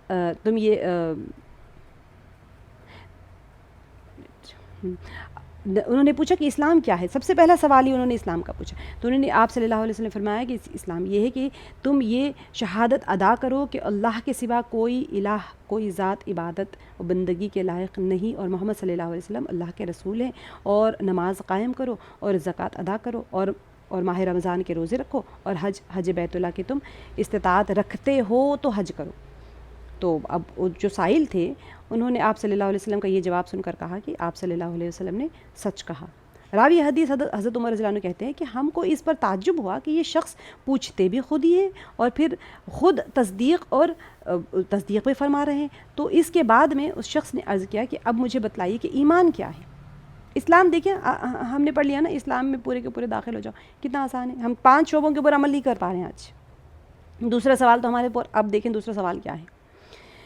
دوسرا سوال یہ ہے کہ ایمان کیا ہے۔ آپ صلی اللہ علیہ وسلم نے فرمایا کہ ایمان یہ ہے کہ تم اللہ کو اور اس کے فرشتوں کو اور اس کے رسولوں کو اور اس کی کتابوں کو اور یوم آخر یعنی روز قیامت کو حق جانو، اور ہر خیر و شر کی تقدیر کو بھی حق جانو اور حق مانو۔ یہ سن کر بھی انہوں نے کہا کہ آپ صلی اللہ علیہ وسلم نے سچ کہا۔ یہ پورے کا پورا ایک مضمون ایسا ہے جس کو سمجھانے کے لیے 5 دن تو کم سے کم لگیں گے، ایمانیات کو سمجھانے کے لیے، کیونکہ ہم اختصار سے جا رہے ہیں، صرف آپ لوگوں کو مٹھاس چکانا ہے، اسی وجہ سے ہم صرف آگے چلے جا رہے ہیں۔ لیکن موضوع حدیث جبریل ماشاءاللہ اتنی وسیع حدیث مبارکہ ہے کہ اس کو سمجھانے کے لیے کافی وہ ہو جاتا ہے۔ تو اس کے بعد میں اس شخص نے عرض کیا کہ مجھے بتلائیے کہ احسان کیا ہے۔ آپ صلی اللہ علیہ وسلم نے فرمایا کہ احسان یہ ہے کہ اللہ کی عبادت و بندگی تم اس طرح کرو گویا کہ تم اس کو دیکھ رہے ہو، اگرچہ اس کو نہیں یعنی اللہ تعالیٰ کو نہیں دیکھتے ہو، لیکن وہ تو تم کو دیکھتا رہتا ہے۔ یعنی کہ 2 میں سے ایک ہو کہ تم ایسے عبادت کرو جیسے کہ تم اللہ کو دیکھ رہے ہو، گویا کہ ہم نہیں دیکھ پاتے، ہم اس معیار کو نہیں پہنچ رہے، تو کم سے کم اتنا تو رکھو کہ اللہ تمہیں دیکھ رہا ہے۔ پھر اس شخص نے عرض کیا کہ مجھے قیامت کے بابت بتلائیے کہ کب واقع ہوگی۔ آپ صلی اللہ علیہ وسلم نے فرمایا کہ جس سے یہ سوال کیا جا رہا ہے وہ اس کو سوال کرنے والے سے زیادہ نہیں جانتا۔ پھر انہوں نے عرض کیا کہ پھر مجھے اس کی نشانیاں بتا دیجئے۔ تو آپ صلی اللہ علیہ وسلم نے فرمایا کہ اس کی ایک نشانی تو یہ ہے کہ لونڈی اپنے آقا اور ملکہ کو جنے گی، یعنی لونڈی ہوگی تو اپنے آقا کو جنے گی، اور دوسری نشانی یہ ہے کہ تم دیکھو گے کہ جن کے پاؤں میں جوتا اور تن پر کپڑا نہیں ہے اور جو تہ دست اور بکریاں چرانے والے ہیں وہ بڑی بڑی عمارتیں بنانے لگیں گے اور اس میں ایک دوسرے سے بازی لے جانے کی کوشش کریں گے۔ اللہ اکبر کبیرہ، آ گیا وہ حال۔ حضرت عمر رضی اللہ عنہ کہتے ہیں کہ یہ باتیں کر کے وہ جو شخص تھے، جو سائل تھے، جنہیں ہم نہیں پہچانتے تھے، وہ چلے گئے۔ پھر مجھے کچھ عرصے گزر گیا تو پھر مجھ سے حضور صلی اللہ علیہ وسلم نے فرمایا کہ اے عمر رضی اللہ عنہ، کیا تمہیں یہ پتہ ہے کہ یہ سوال کرنے والا شخص کون تھا؟ میں نے عرض کیا کہ اللہ اور اللہ کے رسول صلی اللہ علیہ وسلم ہی زیادہ جانتے ہیں۔ تو آپ صلی اللہ علیہ وسلم نے فرمایا کہ وہ جبریل علیہ السلام تھے، تمہاری اس مجلس میں اس لیے آئے تھے کہ تم لوگوں کو تمہارا دین سکھائیں۔ تینوں شعبے بتا دی، اسلام کے، ایمان کے اور احسان کے۔ اب ہم اپنے آپ کو جسٹیفائی کر لیں کہ ہم ابھی کس معیار پہ کھڑے ہوئے ہیں۔ ایک اور حدیث مبارکہ ہے، حضرت طلحہ بن عبید اللہ سے روایت ہے کہ کہتے ہیں کہ ایک شخص جو علاقے نجد کا رہنے والا تھا اور اس کے سر کے بال بکھرے ہوئے تھے، کچھ کہتا ہوا رسول اللہ صلی اللہ علیہ وسلم کی طرف آیا۔ ہم اس کے بھنبھناہٹ کو تو سنتے تھے مگر آواز صاف نہ ہونے کی وجہ سے اور شاید فاصلے کی زیادتی بھی اس کی وجہ سے ہو، ہم ان کی بات کو سمجھ نہیں رہے تھے، یہاں تک کہ وہ رسول اللہ صلی اللہ علیہ وسلم کے قریب آ گیا۔ اب وہ سوال کرتا ہے کہ اسلام کے بارے میں، یعنی اس نے حضور صلی اللہ علیہ وسلم سے عرض کیا کہ مجھے اسلام کے وہ خاص احکام بتلائیے جن پر عمل کرنا بحیثیت مسلمان میرے لیے اور ہر مسلمان کے لیے ضروری ہے۔ آپ صلی اللہ علیہ وسلم نے فرمایا کہ 5 تو نمازیں ہیں دن رات میں جو فرض کی گئی ہیں، اور اسلام میں یہ سب سے اہم فریضہ ہے۔ بدو کیا سوال کر رہے ہیں؟ غور سے سنیں، اگر آپ کو لگ رہا ہے میں تیز جا رہی تو میں سلو جاؤں گی۔ سوال اور جواب کے اوپر غور کریں، ایمانیات کے اندر ہے، بہت اہم احادیث مبارکہ ہے اس کے اندر جو میں کور کر رہی ہوں، کوشش کریں اس کو سمجھنے کی، کیونکہ اس کے اندر میں اختصار کی وجہ سے میں سمجھا نہیں رہی ہوں، بس آپ لوگوں کو کر کے چلی جا رہی ہوں، لیکن سمجھنے کی کوشش کریں کہ آپ صلی اللہ علیہ وسلم کیا فرما رہے ہیں کہ 5 تو نمازیں ہیں دن رات میں جو فرض کی گئی ہیں، اور اسلام میں یہ سب سے اہم فریضہ ہے۔ اس نے عرض کیا کیا اس کے علاوہ اور کوئی نماز بھی میرے لیے لازم ہوگی؟ تو آپ صلی اللہ علیہ وسلم نے فرمایا کہ نہیں، فرض تو بس یہی 5 نمازیں، مگر تمہیں حق ہے اپنی طرف سے اور اپنے دل کی خوشی سے ان 5 فرض نمازوں کے علاوہ اور بھی زائد نمازیں پڑھو، تو پھر ٹھیک ہے، مزید ثواب حاصل کر لو گے۔ سب سے پہلا سوال جو اس نے کیا کہ مسلمان ہونے کی وجہ سے مجھے کیا کرنا چاہیے، تو سب سے پہلی چیز نماز کے بارے میں فرمایا گیا۔ پھر آپ صلی اللہ علیہ وسلم نے فرمایا کہ اور سال میں پورے ماہ رمضان کے روزے فرض کیے گئے ہیں، اور یہ اسلام کا دوسرا عمومی فریضہ ہے۔ اس نے عرض کیا رمضان کے علاوہ کوئی اور روزے بھی میرے لیے لازم ہوں گے؟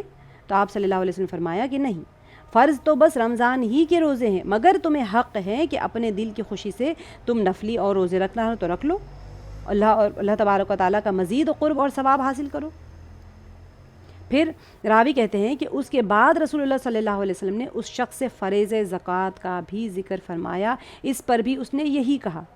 دیکھیں نماز، پھر آپ کو روزوں کا ذکر آ گیا، اب زکوٰۃ کیا آیا، کیا اس زکوٰۃ کے علاوہ کوئی اور صدقہ ادا کرنا بھی میرے لیے ضروری ہوگا؟ تو آپ صلی اللہ علیہ وسلم کیا فرمایا کہ نہیں، فرض تو بس زکوٰۃ ہی ہے، مگر تمہیں حق ہے اپنے دل کی خوشی سے تم اگر نفلی صدقہ دے دو اور مزید ثواب حاصل کرو گے، اللہ کا قرب حاصل کرنا ہے تو صدقہ دیں اور زیادہ دیں جتنا دیں، لیکن فرض تو زکوٰۃ ہے۔ تو راوی حدیث طلحہ بن عبید اللہ رضی اللہ عنہ کہتے ہیں کہ اس کے بعد وہ سوال کرنے والا شخص واپس لوٹ گیا اور وہ کہتا جا رہا تھا کہ مجھے رسول اللہ صلی اللہ علیہ وسلم نے بتلایا ہے، میں اس میں اپنی طرف سے کوئی زیادتی یا کمی نہیں کروں گا۔ رسول اللہ صلی اللہ علیہ وسلم نے اس کی یہ بات سن کر فرمایا کہ فلاح پالی اس نے اگر یہ سچا ہے۔ بخاری اور مسلم شریف کی حدیث مبارکہ ہے۔ 3 چیزیں، وہ بندہ تو چلا گیا، نماز، زکوٰۃ، روزہ، اگر کسی کا کیمرہ کھلا ہے بند کر لیں، تو بس اس 3 چیزوں میں سے ہم کتنا جھول کھا رہے ہیں آج۔ روزے، سر میں درد ہے روزہ نہیں رکھتے، پتہ نہیں کیا کیا ہوتا ہے، تو سب سے پہلا جو چھوٹنے والا ہے روزہ ہوتا ہے۔ نماز تو ویسے ہی سبحان اللہ، اللہ تعالیٰ ہم کو اول وقت میں نماز پڑھنے والا بنائے۔ تو صرف بحیثیت مسلمان یہ چیزیں اگر کوئی بندہ مضبوطی سے پکڑ لے، آپ صلی اللہ علیہ وسلم کی دعا دیکھیں، فلاح پالی اس نے اگر یہ سچا ہے، میں کبھی نہیں چھوڑوں گا، کم سے کم کامیابی کے لیے 3 چیزوں کو تو بالکل نہیں چھوڑنا ہے۔ اس کا مطلب یہ نہیں کہ آپ نماز پڑھتے رہیں اور کسی کو جا کے چوری کریں، ڈاکہ ڈالیں، گالی گلوچ کریں، یہ نہیں، لیکن 3 چیزیں چھوڑنا تو نہیں ہے کسی صورت میں۔ حضرت ابو ہریرہ رضی اللہ عنہ سے روایت ہے کہ رسول اللہ صلی اللہ علیہ وسلم نے ارشاد فرمایا کہ ایمان کی 70 سے بھی کچھ اور اوپر شاخیں ہیں، ان میں سب سے اعلیٰ و افضل لا الہ الا اللہ ہے، اس کا قائل ہونا یعنی توحید کی شہادت دینا ہے، اور اس میں ادنا درجے کی چیز اذیت اور تکلیف دینے والی چیزوں کا راستے سے ہٹانا۔ کتنا آسان ہے نا، گھر کے اندر بھی ہم یہ کام کر سکتے ہیں۔ گھر میں کوئی چیز راستے میں پڑی ہوئی ہے، بلینکٹ ہوتی ہے، تکیہ ہوتے ہیں، گلاس ہوتی ہے، کچھ کچرا ہوتے ہیں، ہٹا دیں، ثواب۔ باہر جا کے روڈ پہ سے ہٹانے کی ضرورت نہیں، آپ چلتے ہوئے چیز کو آپ جس چیز جہاں چل رہے ہیں وہی آپ کا راستہ ہے، گھر میں جہاں چل رہے ہیں کوئی چیز کچھ نہ ہو تو کم سے کم تھوڑا سا ایسے کر لیں، چیئر رکھی ہوئی تو اس کو تھوڑا سا ٹھیک کر لیں، جاتے جاتے کسی کو مار لگ جائے گی، وہ بھی آپ اس اجر میں آ جائیں گے۔ اور حیا ایمان کی ایک اہم شاخ ہے، بلکہ یہ خود بھی ایک حیا ایمان کی اہم شاخ ہے، تو یہ بھی ایک سب سے اہم جو حیا کرنا ہوتا ہے اللہ سبحانہ و تعالیٰ کی ذات مبارک اس کے ساتھ ہے، کہ اللہ کے ساتھ میں کیسے حیا کرے گا انسان، کہ جب وہ کسی اور کے سامنے اپنا ہاتھ پھیلائے، کسی اور سے مانگے، تو اس کو حیا کرنی چاہیے اللہ سبحانہ و تعالیٰ کے ساتھ میں۔ تو اب ہم کیونکہ کچھ احادیث مبارکہ کر لیے، تو اب ہم توحید کے متعلق جامع ترین جو ہمارے منتخب احادیث ہے، آیات ہے، اس کے اوپر آتے ہیں۔ تو ایمان کا جتنا ہم احادیث مبارکہ کے روشنی میں جو ہم سیکھ سکتے تھے بہت وسیع ہے۔ میں بار بار اس چیز کو سوچ رہی تھی کہ اب اس کے بعد میں روک کیسے دیں، ایمانیات تو اتنا بڑا شعبہ ہے سبحان اللہ، لیکن کوشش کرتے ہیں کہ آپ لوگ کو اس مٹھاس کی تھوڑی سی اس طرف توجہ دلوا دیں، جو ہمارا دین اتنا میٹھا دین ہے، ہمارا اتنا خوبصورت دین ہے کہ اس کو پیش کرنے کے لیے ہماری ہر کوشش ناکام ہو جاتی ہے۔ سب سے اہم ترین جو آیت ہے توحید کے متعلق سورہ بقرہ کی آیت نمبر 255 ہے، جس کو ہم کہتے ہیں آیت الکرسی، سب سے اہم جو توحید کی آیت ہے، کیونکہ سورہ بقرہ جو ہے، میں سورہ بقرہ کے بارے میں آپ کو بتاتی ہوں کہ مدنی سورہ ہے، نزول کے اعتبار سے 87 نمبر پر ہے، قرآن میں شمار کے اعتبار سے یہ دوسرے نمبر پر ہے۔ نزولی اعتبار اور جو ہم ترتیب ہوتی ہے جو قرآن پاک کی، وہ دونوں الگ ہوتی ہیں، ٹھیک ہے۔ جب قرآن پاک نازل ہوتا تھا تو اس میں پوری کی پوری پہلے مکی صورتیں آئیں، مکی دور کے 13 سال کے مکی دور میں مکی صورتیں نازل ہوتی رہی، پھر 10 سال کے مدنی دور میں مدنی صورتیں نازل ہوتی رہی۔ اس کا مطلب یہ نہیں ہے کہ نزول کے اعتبار سے جو ہوا جب نازل ہوتی تھی صورتیں تو اللہ پاک جبریل علیہ السلام کے ذریعے سے فرما دیا جاتا تھا کہ اس کو اس کے بعد رکھنا ہے، اس کو اس کے بعد رکھنا ہے، اس کو ساری صورتوں کی سیکوینس آ گئی۔ پورا مکمل ہونے کے بعد میں بھی جبریل علیہ السلام رمضان المبارک میں آ کے مکمل سورہ پڑھتے رہے، تو وہی اعتبار سے آیتوں کی بھی ترتیب تبدیل ہوتی رہی، اور صورتوں کا جو ہمارے پاس جو مرتب قرآن پاک ہے اس کے اندر جو سیکوینس ہے بس ہمیں اسی ہی فالو کرنا ہے۔ لیکن نزولی اعتبار اس لیے ہوتا ہے کہ وہ سیکوینشلی آپ کو پتہ چل جاتا ہے کہ کون سے دور میں کون سی صورتیں آئی تھیں اور وہ مرکزی مضامین اس میں کیا ہوتے ہیں۔ اب سورہ بقرہ اگر آپ نکال کے پڑھیں گے آپ کو لگے گا کہ اس کے اندر تو احکامات ہیں سارے کے سارے، جو ایک پوری کی پوری سوسائٹی ہماری فارم ہو چکی تھی، تو وہ اس کے اندر پورے احکامات تھے.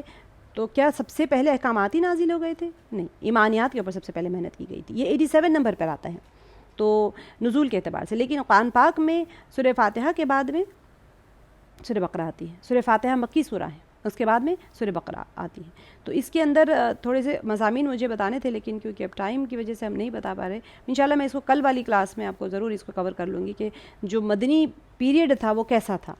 مکی پوری پیریڈ تو میں نے آپ کو بتا دیا تھا ہلکے طور پہ، لیکن مدنی پیریڈ بہت امپورٹنٹ ہے. اگر مدنی سورہ سمجھنا ہے تو پھر آپ کو وہ دور کے حالات کو سمجھنا بہت ضروری ہو جاتا ہے کہ وہاں پر تھا کیا اصل میں، وہاں سے یہاں پر آنے کے بعد میں کیا اختلافات ختم ہو گئے تھے، یہاں کون تھے جن کے ساتھ میں ان کو ڈیل کرنا پڑتا تھا، ایمان کے اعتبار سے کس کو دعوت دی جا رہی تھی. مکے دور میں تو میں نے آپ کو بتایا مشرکین مکہ کو دعوت دی جاتی تھی، لیکن مدینہ شریف جب تشریف لے آئے تو یہاں پر یہود بھی تھے، نصارہ بھی تھے، تو اور مسلمان بھی تھے. ٹھیک ہے، اب ان لوگوں کا ایمان بھی تو بچانا تھا. اور ایسا تھا کہ جب مدینے میں آ گئے تھے تو ہر طرف سے ایک چھوٹی سی ٹولی بن گئی تھی یہاں پر، اور پورے کا پورا عرب مخالف کھڑا ہو گیا تھا. جب مکے میں تھے مکے میں جب تھے تو صرف مشرکین مکہ کی مخالفت کیونکہ عام نہیں ہوئی تھی دعوت، لیکن جیسے ہی مدینہ شریف آ گئے تو یہود و نصارہ بھی مخالفت کر رہے ہیں. یہود کا سب سے بڑا پرابلم تھا وہاں پر، جو آ کے سورہ آل عمران کا جب میں آپ کو کراؤں گی انشاءاللہ، آج تو شاید ممکن نہیں ہوگا، کل ضرور انشاءاللہ اس کو بتاؤں گی کہ سورہ آل عمران کی آل عمران جب ہم کرتے ہیں تو اس وقت کے حالات کیسے تھے، وہاں کے یہود کا کیا مسئلہ تھا، نصرانیوں کا کیا مسئلہ تھا، کس طرح سے نصرانی کیوں گھبرا گئے تھے، اور یہود کیا کرتے تھے، ان کے جتنے وہ سرکشی کرتے تھے اور اتنے جو مخالفت کرتے تھے ان کی کس انداز کی مخالفت تھی. انشاءاللہ ہم اس کو کل انشاءاللہ اس کو ہم کور کرنے کی کوشش کریں گے. تو اب اس آیت میں اللہ تعالیٰ نے ایمان اور توحید کا مسئلہ بیان کیا ہے آیت الکرسی میں، اور اس کا ربط پہلی آیتوں کے ساتھ میں مختلف طریقوں سے ہے. جہاد، اب یہ جو آیت، اب سوچیں آیت نمبر 255 ہے تو ظاہر سی بات ہے مکمل ہو گیا، سورہ ختم پہ ہے. ٹھیک ہے، تو اب 255 آیت جب ہوگی تو پوری کی پوری احکامات جو ہے سورہ بقرہ میں آپ لوگ بھی پڑھتے ہیں ماشاءاللہ، تو پورے کے پورے احکامات کا سیٹ ختم ہو گیا وہاں پر. تو اب یہ دیکھنا ہے کہ یہاں پر ایک پورے کا پورا سسٹم بیان کرنے کے بعد میں اللہ تعالیٰ یہ 255 آیت میں توحید کا ایک الگ انداز میں بیان کر رہے ہیں. پورے کا پورا سورہ بقرہ بہت سارے لوگوں نے کر بھی لیا ہمارے ساتھ میں، لیکن اس کے اندر منافقین کے بارے میں ہے، بنی اسرائیل کے بارے میں، یہودیوں کا جو تھا ان کے پورے انعامات کو گنوائے گئے، پھر مؤمنین کے پورے احکامات جو ہوں گے مجموعی طور پہ احکامات بتائے گئے. سارا اب یہ اینڈ پہ آ گیا سورہ، یہاں پر آ کے ایمان کی دعوت دی جا رہی ہے. تو کیوں دی جا رہی ہوگی، سوچنے کی بات ہے. یہ ایمان اس معیار کے ایمان کی دعوت نہیں ہے جو کہ مکی صورتوں میں ہوگی. مکی صورتوں کے اندر بالکل کورے دل ہوتے ہیں، کچھ بھی معلوم نہیں ہے. اللہ سبحانہ وتعالیٰ اپنی تخلیقات کے ذریعے سے اور بہت سارے جو مضامین ہوتے تھے صورتوں کی آیتوں کے وہ بالکل الگ ہوں گے. جب اب مکی صورتوں کے ہم آئیں گے آیتیں جس میں ایمانیات کے ہوگا تو میں انشاءاللہ آپ لوگ کو بتاؤں گی. تو بھی اس آیت میں اللہ تعالیٰ نے ایمان اور توحید کا مسئلہ بیان کیا ہے، اور اس کا ربط پہلی آیتوں کے ساتھ بھی مختلف طریقوں سے. کیسے؟ جہاد کے سلسلے میں جان اور مال کھپانے کا ذکر ہو چکا ہے اوپر کی آیتوں میں، مگر ان دو چیزوں، دیکھیں جہاد جب کیا جاتا ہے کیونکہ وہاں پر جو سوسائٹی بن چکی تھی نا، مخالفت بہت زیادہ تھی، تو انبیاؤں کو جہاد کرنے کے لیے نہیں بھیجا گیا تھا، لیکن وہاں پر جو کرپٹ سوسائٹی بن چکی تھی، لوگ مخالفت کر رہے ہیں، فساد مچانے کی کوشش کرے، تب جا کے حکم ہوا کہ ہاں اب صلح حدیبیہ کے بعد میں کھلا بتا دیا گیا تھا کہ ہاں اب آپ لوگ تلوار اٹھائیں، اگر آپ لوگ کو وہ ستائیں گے تو تب تک تلوار نہیں اٹھانا. تو یہ جو سمجھنے والا دور ہوتا ہے نا، ہر سورے کو سمجھنے کے لیے وہاں کا بیک گراؤنڈ سمجھنا بہت ضروری ہوتا ہے، ورنہ پھر آپ سورہ پڑھ کے نکل جائیں گے، آپ وہ کیچ نہیں کر پائیں گے جو کہ وہاں پر آپ کو میسج دیا جا رہا ہوتا ہے.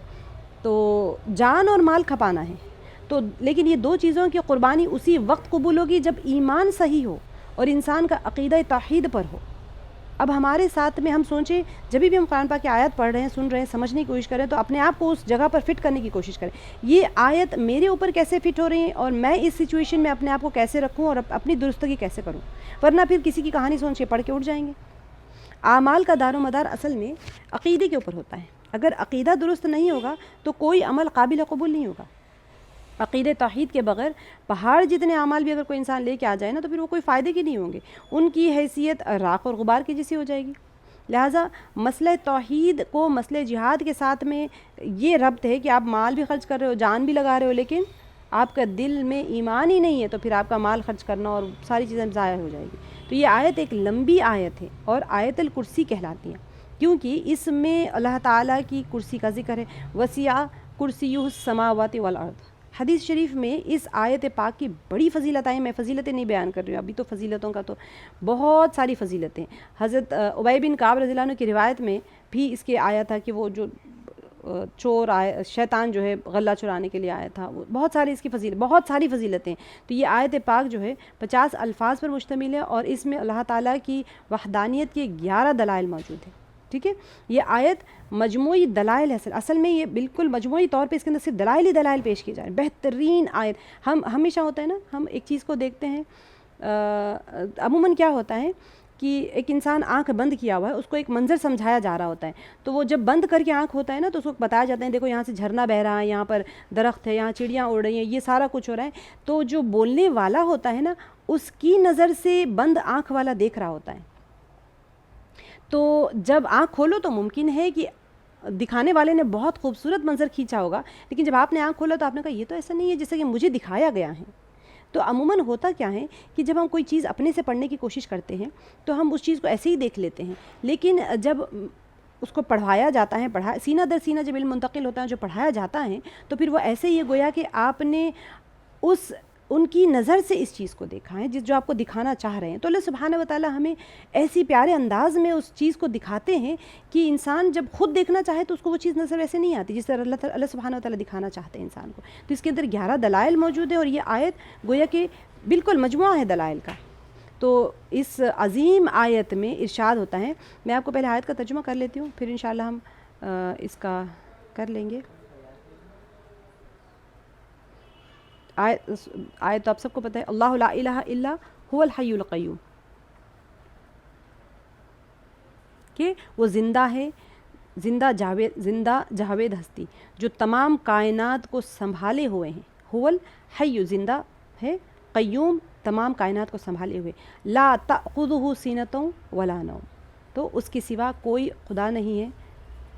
اچھا یہاں پر قیوم کے لیے، اچھا یہ جو تشریح ہے نا، یہ میں آپ کو لفظی ترجمہ کر لیتی ہوں کیونکہ اس میں با محاورہ ترجمہ ہے نا، تو با محاورہ ترجمے میں پھر وہ نہیں بیٹھے گا. میں کلاس کے طور پہ کر رہی ہوں نا، با محاورہ تو ہم آرام سے کر لیں گے. اللہ لا الہ، اللہ کے سوا کوئی معبود نہیں، لا الا ہوا اس کے سوا، یعنی کوئی معبود نہیں ہے اللہ کے سوا.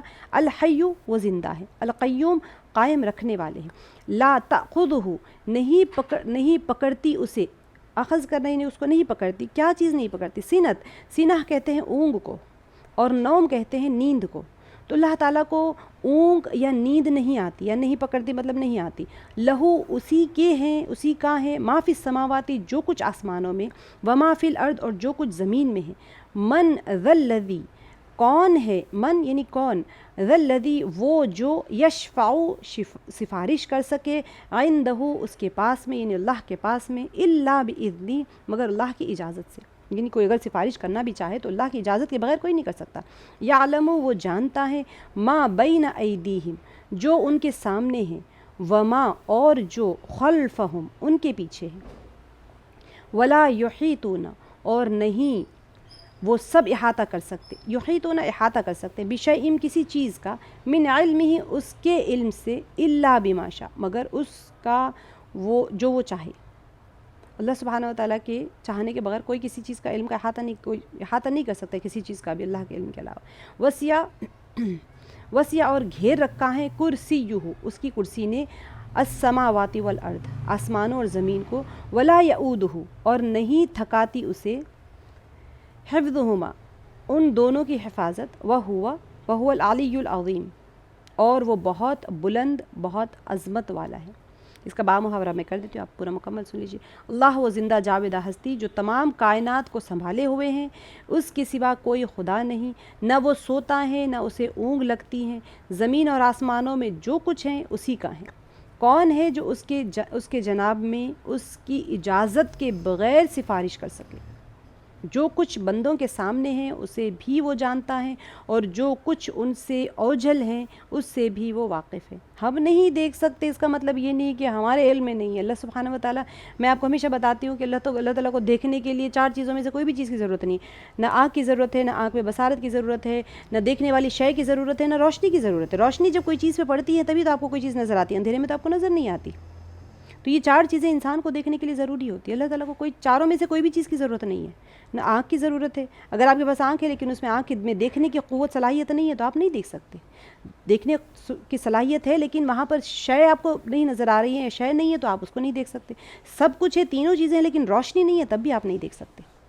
تو یہ چاروں چیزوں کی اللہ سبحانہ و تعالیٰ کو بالکل ضرورت نہیں ہے. تو اللہ سبحانہ و تعالیٰ ہر چیز سے منزہ ہے کہ دیکھنے کے لیے اللہ تعالیٰ کو کوئی چیز کی ضرورت نہیں ہے. تو اسی وجہ سے ہم سامنے ہو پیچھے ہو دل کے اندر آنے والے خیالات کو بھی اللہ تعالیٰ جانتے ہیں، اس سے بھی وہ واقف ہیں. جو کچھ ہمارے آگے پیچھے جو کچھ بھی ہے اور جو اللہ کی نظر سامنے ہے، جو اوجھل ہے، سب کچھ ہماری نظر سے اوجھل ہو سکتے، اللہ کی نظر سے نہیں. تو اور اس کی معلومات میں سے کوئی چیز ان کی گرفت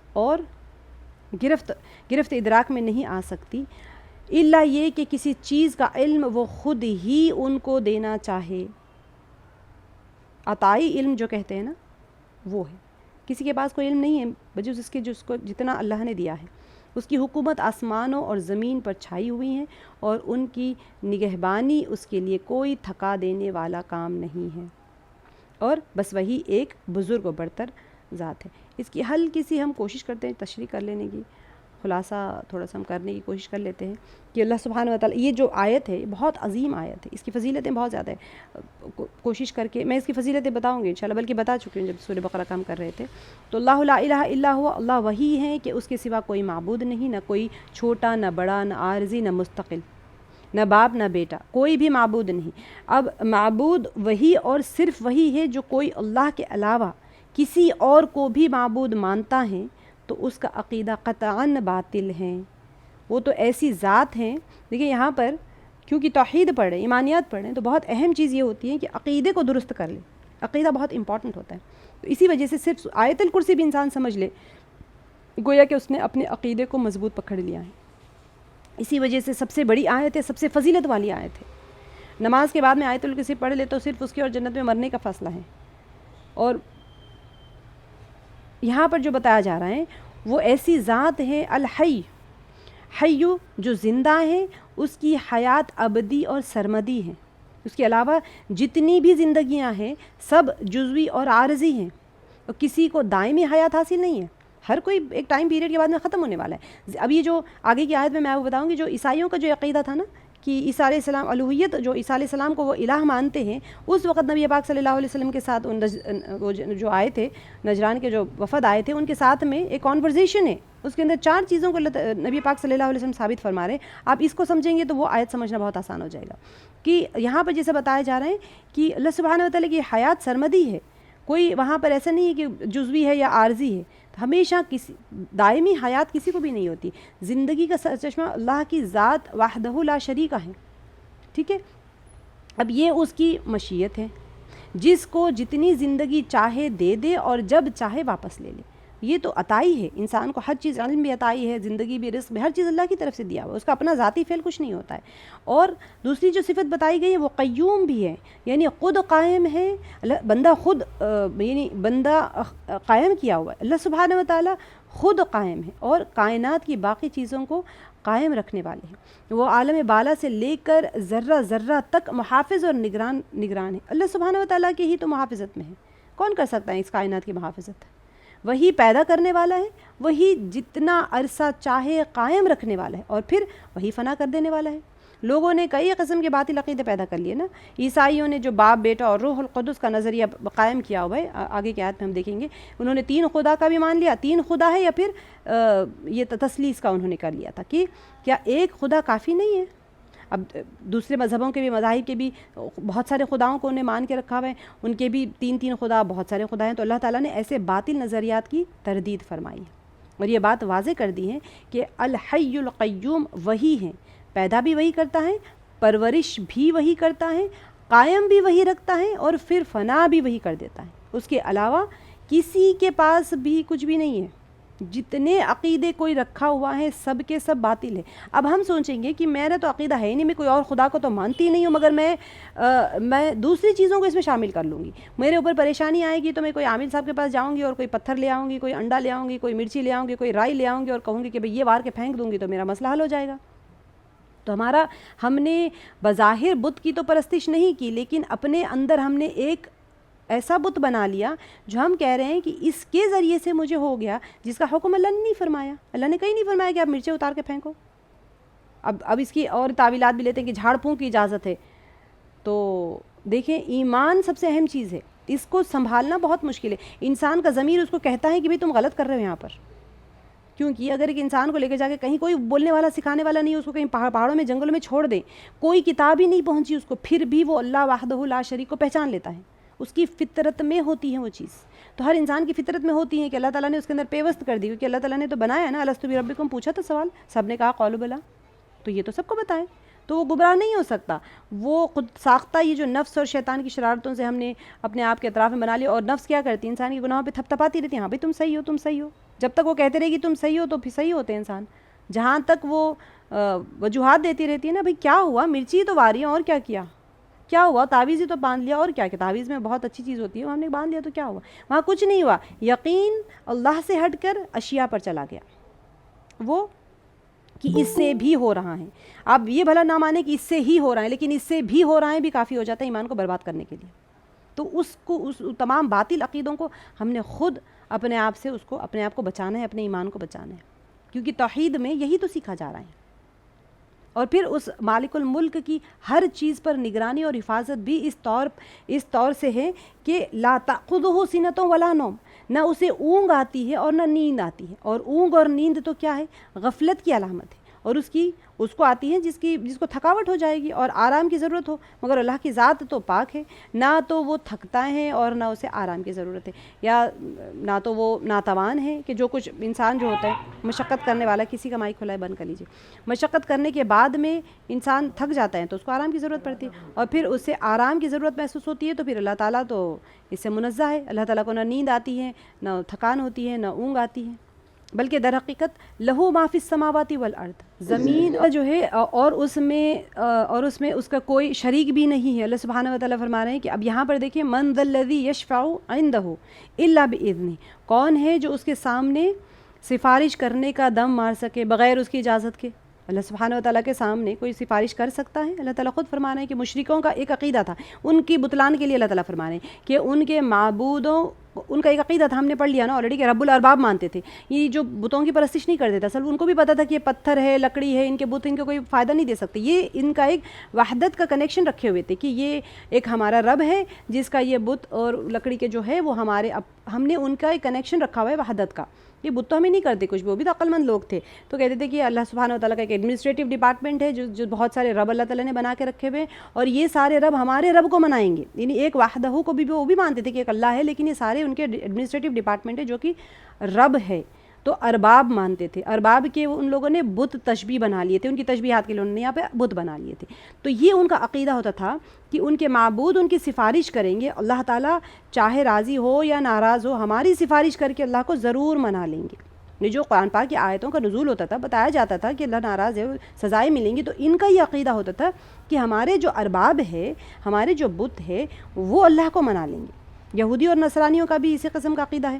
حالانکہ جبری اور قہری سفارش کا تو وجود ہی نہیں ہے. اللہ سبحانہ و تعالیٰ نے یہاں پر اس کی تردید فرما دی کہ اس سے پہلی آیت میں آ چکا ہے کہ اس دن نہ کوئی انسان کو نہ کوئی خرید و فروخت کام آئے گی، نہ اس کا دوستی کام آئے گی، اور نہ ہی ولا شفاعتن، اور نہ کوئی سفارش کام آئے گی. ہاں اللہ تعالیٰ کی اجازت کے ساتھ میں سفارش کرنے کی اجازت ہوگی تو پھر وہ کام آئے گی. اشرف المخلوقات نبی پاک صلی اللہ علیہ وسلم جو ہے قیامت کے دن اللہ تعالیٰ احکم الحاکمین کے سامنے آئیں گے، اور انہوں نے آپ صلی اللہ علیہ وسلم فرمایا کہ میں آپ صلی اللہ علیہ وسلم کی بارگاہ میں حاضر ہوں گا، اللہ تعالیٰ کے حضور میں بڑا لمبا سجدہ کروں گا. پھر حکم ہوگا کہ اے محمد صلی اللہ علیہ وسلم اپنا سر مبارک اٹھائیے، آپ صلی اللہ علیہ وسلم بات کریں، آپ کی بات سنی جائے گی، آپ سفارش کریں، آپ کی سفارش قبول کی جائے گی.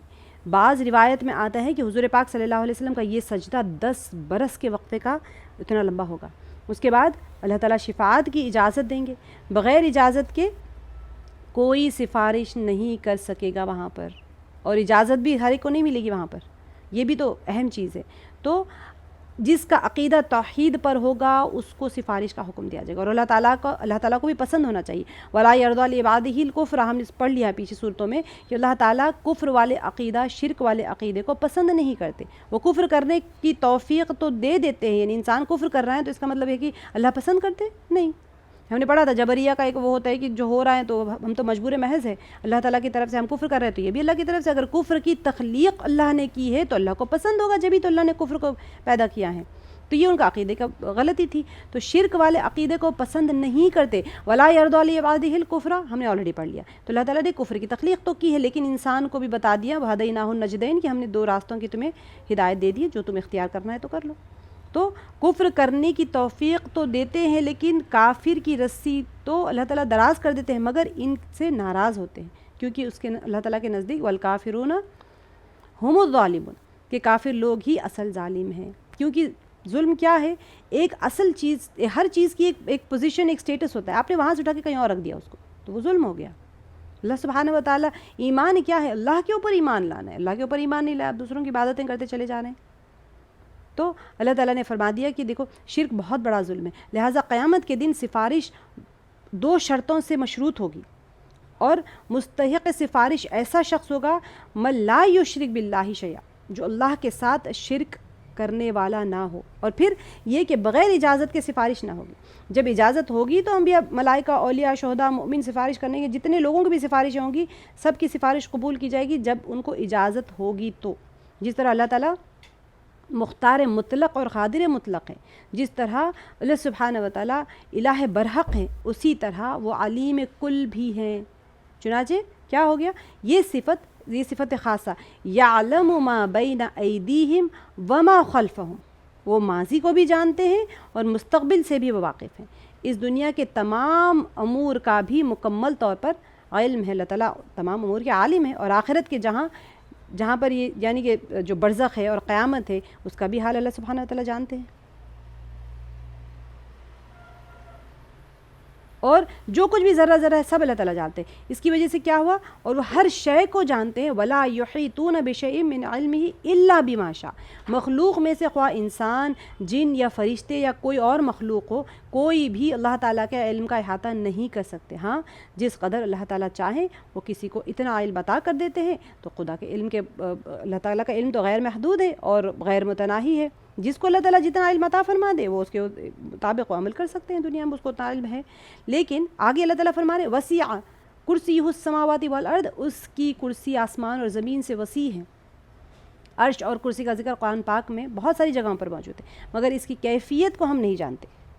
ٹھیک ہے، تو ہمارے لیے اتنا ہی کافی ہے کہ ان اشیاء کی موجودگی پر ایمان لے آئیں، اور ان کی جو ساخت یہ کیا ہے، یہ چیزوں میں ہمارے احاطے علم میں نہیں ہے. تو اس وجہ سے ہمیں اس کے اوپر زیادہ وہ نہیں جانا چاہیے. ولا یعودہ حفظہما، ان چیزوں کی حفاظت. دیکھیں آسمان زمین اتنا کچھ بنایا اللہ تعالیٰ نے، انسانوں کو ہے، ساری تخلیق کائنات کی ہے، ساری کچھ ہے، لیکن ان چیزوں کی حفاظت اللہ تعالیٰ کو تھکا نہیں دیتی.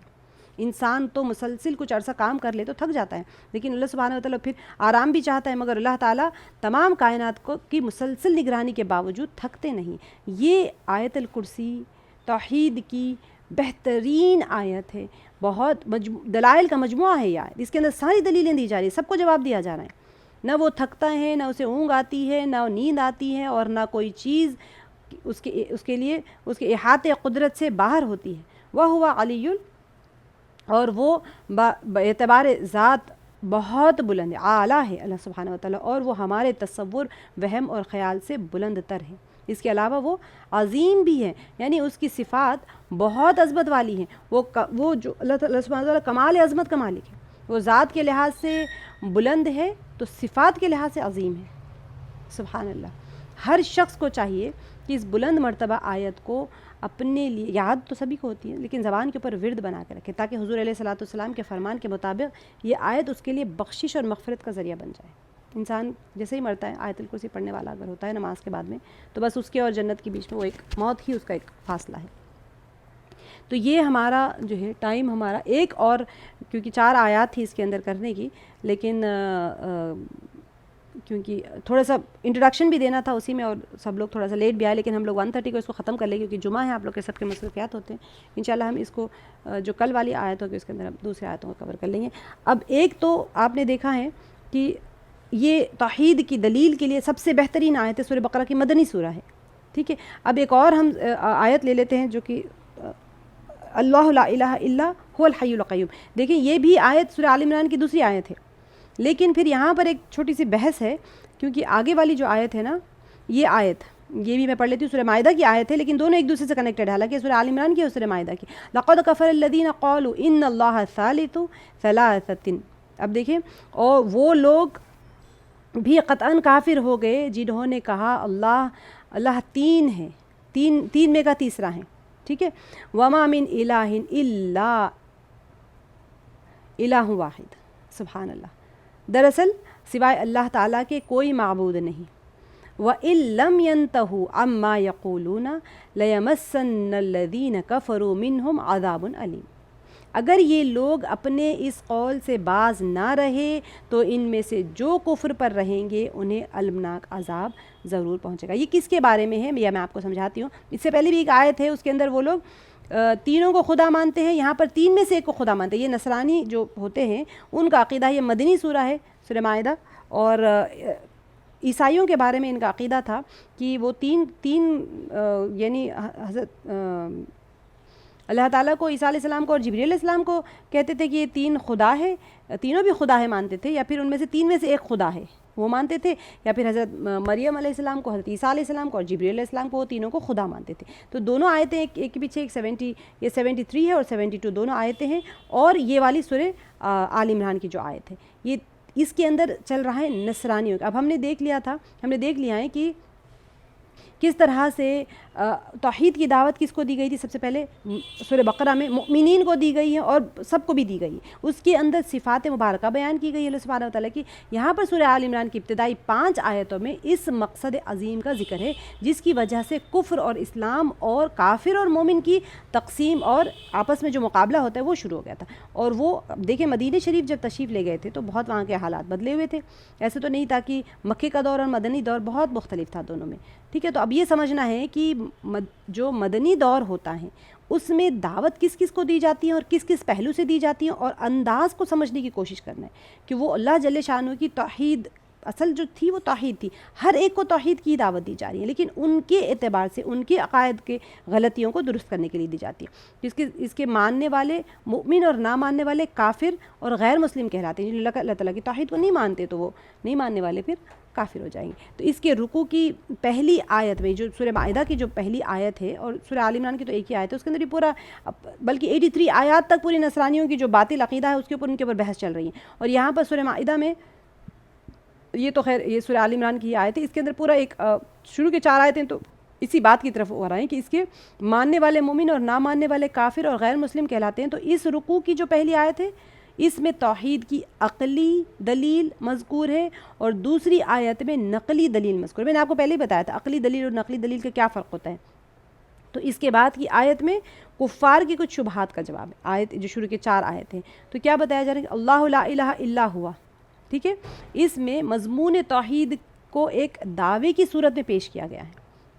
معنی یہ ہے کہ اللہ تعالیٰ ایسے ہیں کہ ان کے سوا کوئی قابل معبود بنانے کے نہیں ہیں، کسی کی عبادت کر ہی نہیں سکتے اللہ سبحانہ وتعالیٰ کے علاوہ. تو اس کے بعد کیا ہوا، یہ عقلی دلیل ہو گئی. آگے الحی القیوم جو ہم نے آلریڈی اس میں پڑھ لیا ہے، الحی القیوم کا سورہ بقرہ کی جو پیچھے کی آیت گزری تھی اس سے توحید کی عقلی دلیل بیان کی گئی ہے جس کی تشریح یہ ہے کہ عبادت نام ہے کس کا، اپنے آپ کو. عبادت کسے کہتے ہیں؟ اپنے آپ کو کسی کے سامنے انتہائی عاجز اور ذلیل کر کے پیش کرنے کا. ہم سجدہ کرتے ہیں نا، سب سے جو پراؤڈ فل کھڑے ہونے والی چیز انسان کی پیشانی ہوتی ہے اس کو جھکا دینا ہے، اور اس کے جو مقتضا ہیں وہ جس کی عبادت کی جا رہی ہیں وہ عزت اور جبروت کے انتہائی مقام کا مالک ہو. کس کے سامنے جھکا رہے ہیں؟ وہ تو عزت اور جبروت کا انتہائی ہائیسٹ پوزیشن پہ ہونا چاہیے نا. آپ ہر ایک کے سامنے سر جھکا رہے ہیں. میں بشر ہوں، میں کسی اور کے سامنے سر جھکاؤں، کیا وہ اس درجے کا ہے جس کے سامنے میں سر جھکا رہی ہوں اپنا؟ تو ہر اعتبار سے دوسری کا محتاج نہ ہو، اس کا عزت اور جبروت میں کیا مقام ہو سکتا ہے کہ اللہ سبحانہ وتعالیٰ ہم جس کے سامنے جھک رہے ہیں اس کو سب سے پہلے دیکھنا ہے کہ وہ ہے کیا، کس کے سامنے ہم جھک رہے ہیں. اس لیے بالکل واضح ہو گیا ہے کہ دنیا میں جتنی چیزیں ہیں نہ خود اپنے وجود کی مالک ہیں اور نہ ہی اپنے وجود کو قائم رکھ سکتی ہیں، چاہے وہ پتھر کے تراشے ہوئے بت ہوں یا پانی اور درخت ہوں یا فرشتے اور پیغمبر ہوں. ان میں کوئی بھی لائق عبادت نہیں. لائق عبادت وہی ذات ہو سکتی ہیں جو ہمیشہ سے زندہ موجود ہیں اور ہمیشہ زندہ اور قائم رہے گی، اور وہ صرف اللہ جل شانہ کی ذات ہے، اس کے سوا کوئی عبادت کے لائق نہیں ہے۔ یہ آیت سے ہمارا تشریح وہ ہو گئی۔ آگے کی جو آیت ہے ہماری یہ لقد کفر الذین، اب یہ سورہ مائدہ کی آیت ہے۔ اب سورہ مائدہ کا کیونکہ ہمارے پاس وہ ہمیں کور نہیں کر پائیں گے شاید، اسی وجہ سے میں آپ کو اس کی ایک وہ بتا دیتی ہوں، شان نزول بتا دیتی ہوں اور اس کی بحث بتا دیتی ہوں، ٹھیک ہے، کیسے چاہ رہے ہیں۔ سورہ مائدہ اصل میں مدنی سورہ ہے، ترتیبی اعتبار سے یہ 5ویں نمبر پہ ہے، اور نزولی اعتبار سے 112 سورہ ہے، 112 سورہ ہے یہ، ٹھیک ہے۔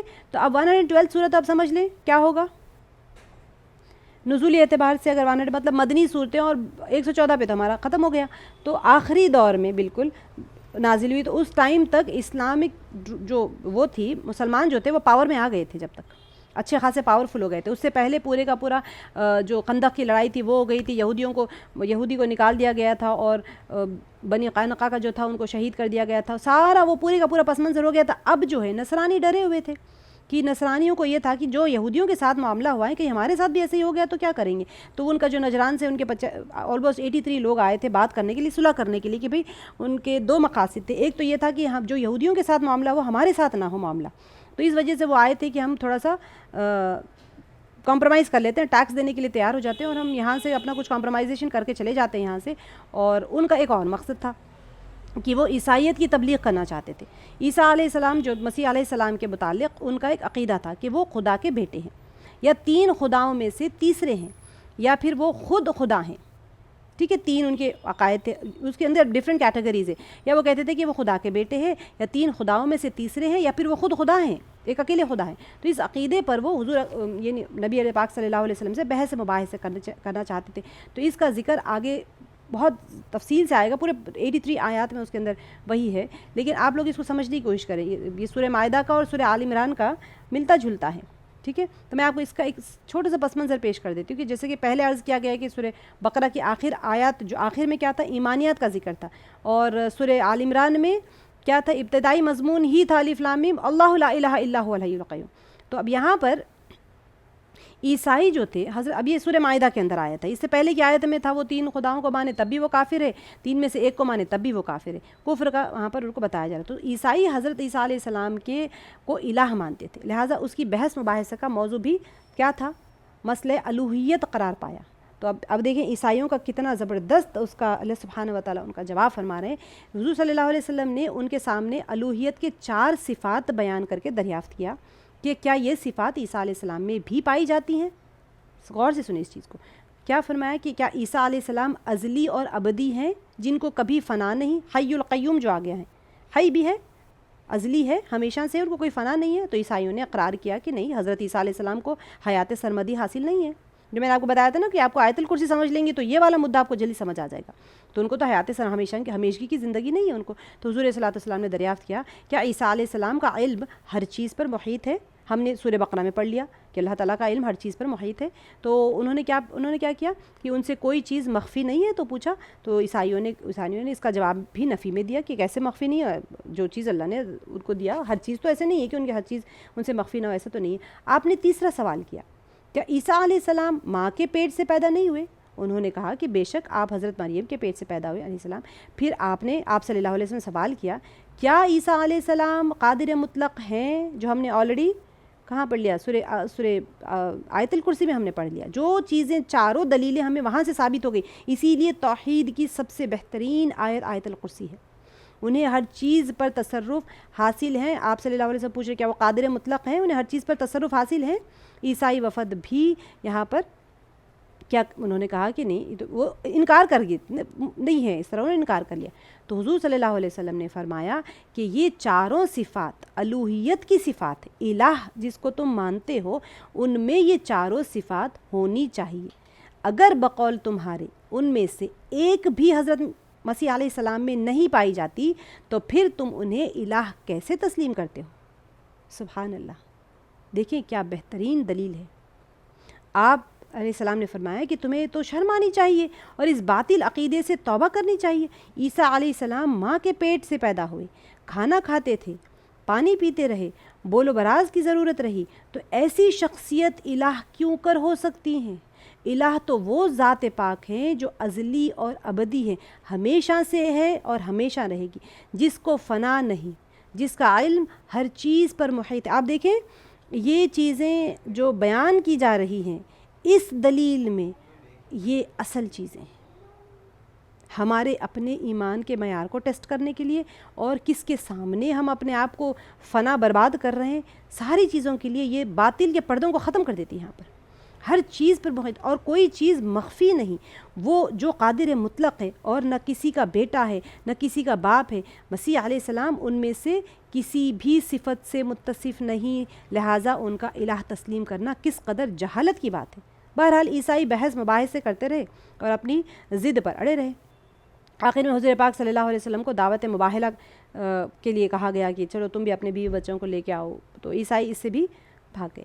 تو یہ اصل میں یہاں پر ہم اس کو یہاں مکمل کر لیتے ہیں یہ 3 آیتوں کے ذریعے سے، بلکہ ایک اور بھی آیت ہے لیکن کیونکہ ٹائم ہمارا کتنے بج رہے ہیں، 20 منٹ کا ٹائم ہے، تو انشاءاللہ ہم جو ہے سورہ انعام کی بھی ایک آیت ہے وہ کر لیتے ہیں، بہت اچھی آیت ہے، 5 منٹ میں اس کو کر لیتے ہیں۔ توحید کی بہترین، آپ دیکھیں جتنی مکی صورتیں اٹھائیں گے نا، سب کی سب توحید کے اوپر ہے۔ اختصار کے طور پہ چند آیات کو لیا جائے صرف یہ سمجھنے کے لیے کہ ہمیں اپنے ایمان کو کس معیار تک لانا ہے۔ اللہ تعالیٰ ہر چیز کا سٹینڈرڈ فکس کر کے رکھتے ہیں نا، بھئی آپ نے رننگ ریس جیتنا ہو تو آپ نے وہ ریڈ لائن کراس کرنی ہے، تب جا کے آپ جیت سکتے ہیں، بیچ میں رک گئے میں جیت گئی تو ایسا تو نہیں ہوگا۔ تو یہ اصل چیز ہوتی ہے۔ تو یہاں پر سورہ انعام کی آیت بھی میں آپ کو ایک کروا دیتی ہوں، کیونکہ سورہ انعام جو ہے اصل میں مکی سورہ ہے، تو اس کا تھوڑا سمجھنے کی کوشش کریں گے۔ سورہ انعام میں مکی صورتوں میں ایمان کی دعوت کیسے دی جاتی تھی، مدنی صورتوں میں ایک ہم نے مدنی صورت کی سورہ بقرہ کی، پھر دوسرے والا ہم نے اٹھایا سورہ آل عمران کی، پھر مائدہ، دونوں بھی مکی صورت، مدنی، تینوں مدنی صورتیں۔ ابھی سورہ انعام مکی سورہ ہے۔ مکی صورتوں میں ایمان کی دعوت کیسے دی جاتی تھی؟ قل ای شیء اکبر شہادۃ، تو یہاں پر ایک منٹ رکیں،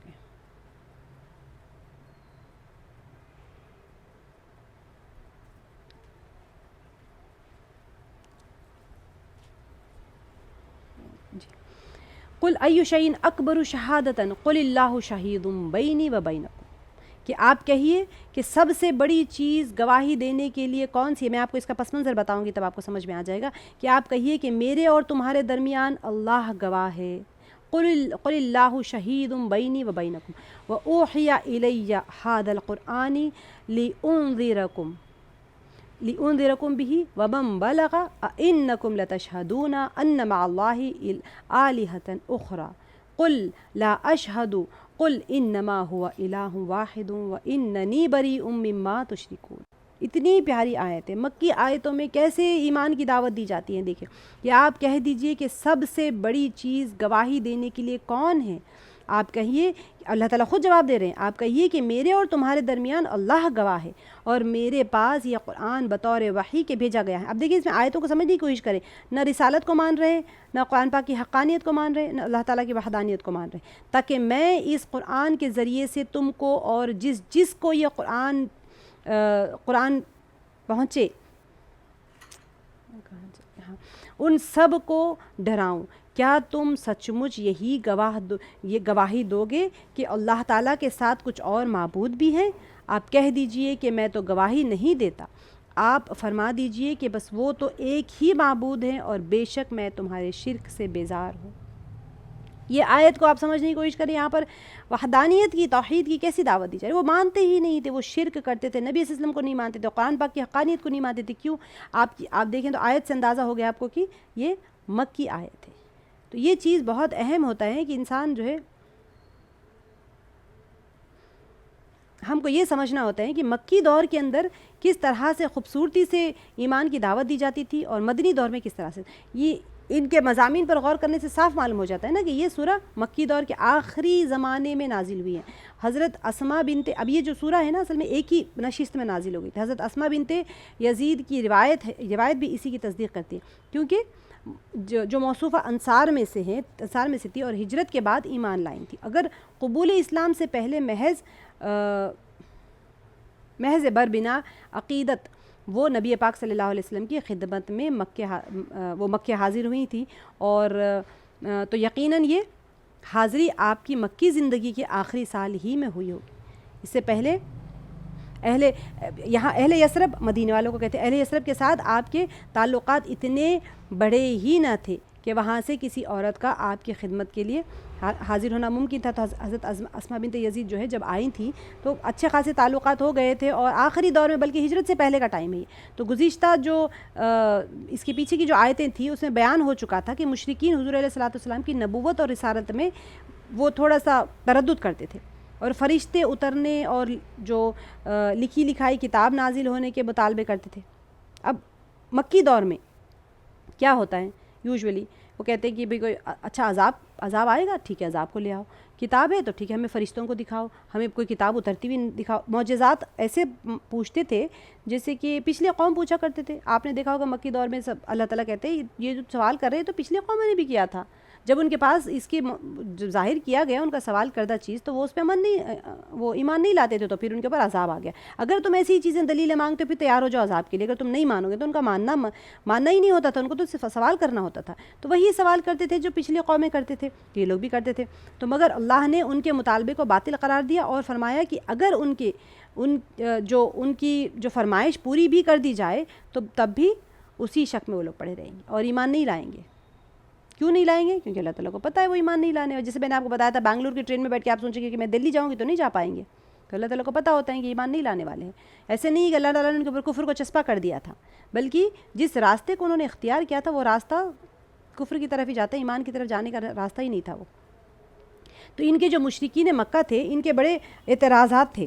یہ بھی سوال کرتے تھے کہ حضور صلی اللہ علیہ وسلم خاتم النبیین جو تھے آپ صلی اللہ علیہ وسلم نبوت کی گواہی، ان کی نبوت کی گواہی کون دے گا؟ اس کے جواب میں اللہ تعالیٰ نے ارشاد فرمایا کہ قل اے پیغمبر آپ صلی اللہ علیہ وسلم آپ فرما دیجئے ایو شیئن اکبر شہادتاً، سب سے بڑی گواہی کس کی ہونی چاہیے، کس کی ہو سکتی ہے؟ پھر خود ہی آپ صلی اللہ تعالیٰ نے جواب دیا کہ قل اللہ، آپ کہہ دیجئے کہ سب سے بڑی گواہی تو اللہ کی ہے. شہید بینی و بینکم، وہی اللہ میرے اور تمہارے درمیان گواہ ہے. یہ آیت توحید کے لیے ہے. مطلب یہ کہ جب یہ چیز واضح ہو چکی ہے کہ نفع نقصان کا مالک اور تمام بندوں پر غلبہ رکھنے والا وہی اللہ ہے، تو علم، حکمت والا، خالق متصرف اور معبود برحق بھی وہی ذات ہے. تو پھر میری نبوت، میری رسالت اور گواہ بھی اللہ ہی ہوگا. اب انسان جب سوال پوچھ رہے ہیں سامنے والے کے پاس کچھ بھی نہیں ہے تو اللہ تعالیٰ خود فرما رہے ہیں کہ میں ہوں تمہارا گواہ. سبحان اللہ، کتنی بڑی آیت ہے. دیکھیں آپ، اس سے بڑھ کر کون سی شہادت ہو سکتی ہے؟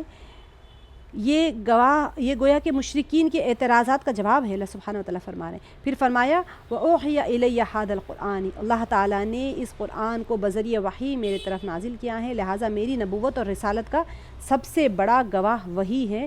اور اس قرآن پاک کے نزول کی غرض اور کیوں نازل ہوا ہے قرآن پاک؟ لِأُنذِرَكُمْ بِهِ، تاکہ میں تم لوگ کو ڈراؤں اس بات کا، یہ میں تم کو تبلیغ دوں اللہ کی طرف، اللہ کی توحید کی طرف، دین کی طرف میں تم کو بلاؤں. اس کے بعد میں اسلام کے بنیادی اصول توحید کو ایک نئے انداز سے پیش کیا جا رہا ہے. أَإِنَّكُمْ لَتَشْهَدُونَ أَنَّ مَعَ اللَّهِ آلِهَةً أُخْرَى، کیا تم اس بات کی گواہی دیتے ہو کہ اللہ کے ساتھ کوئی دوسرا معبود بھی ہے؟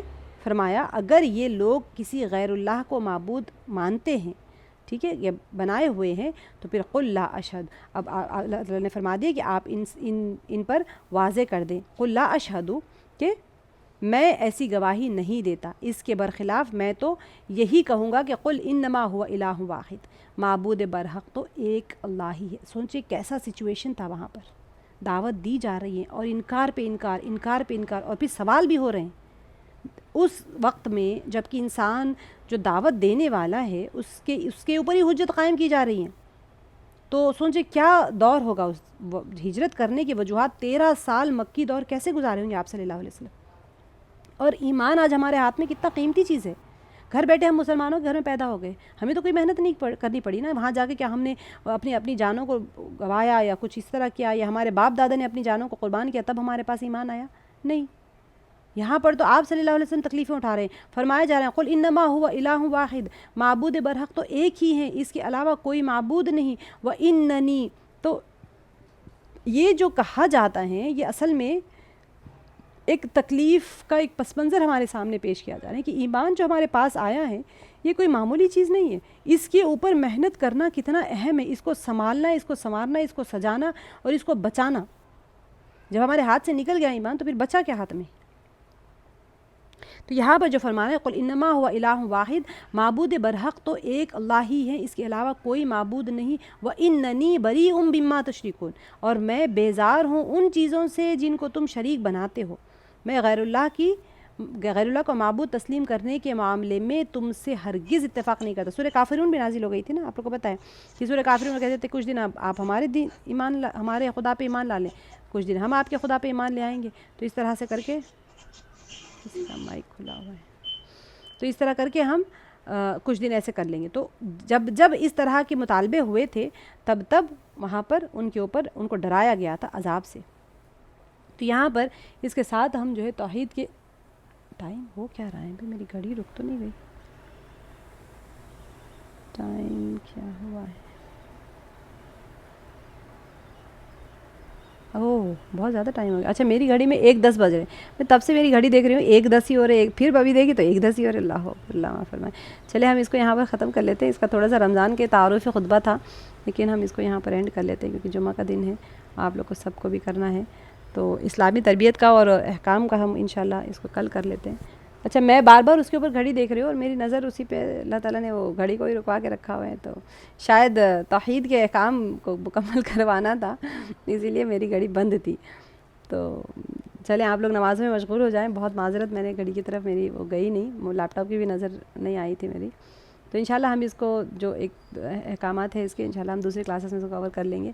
تو ممکن ہے اور امید ہے، یقین بھی ہے کہ آج کچھ آپ لوگوں نے جو تفسیر کا ایک ہمیشہ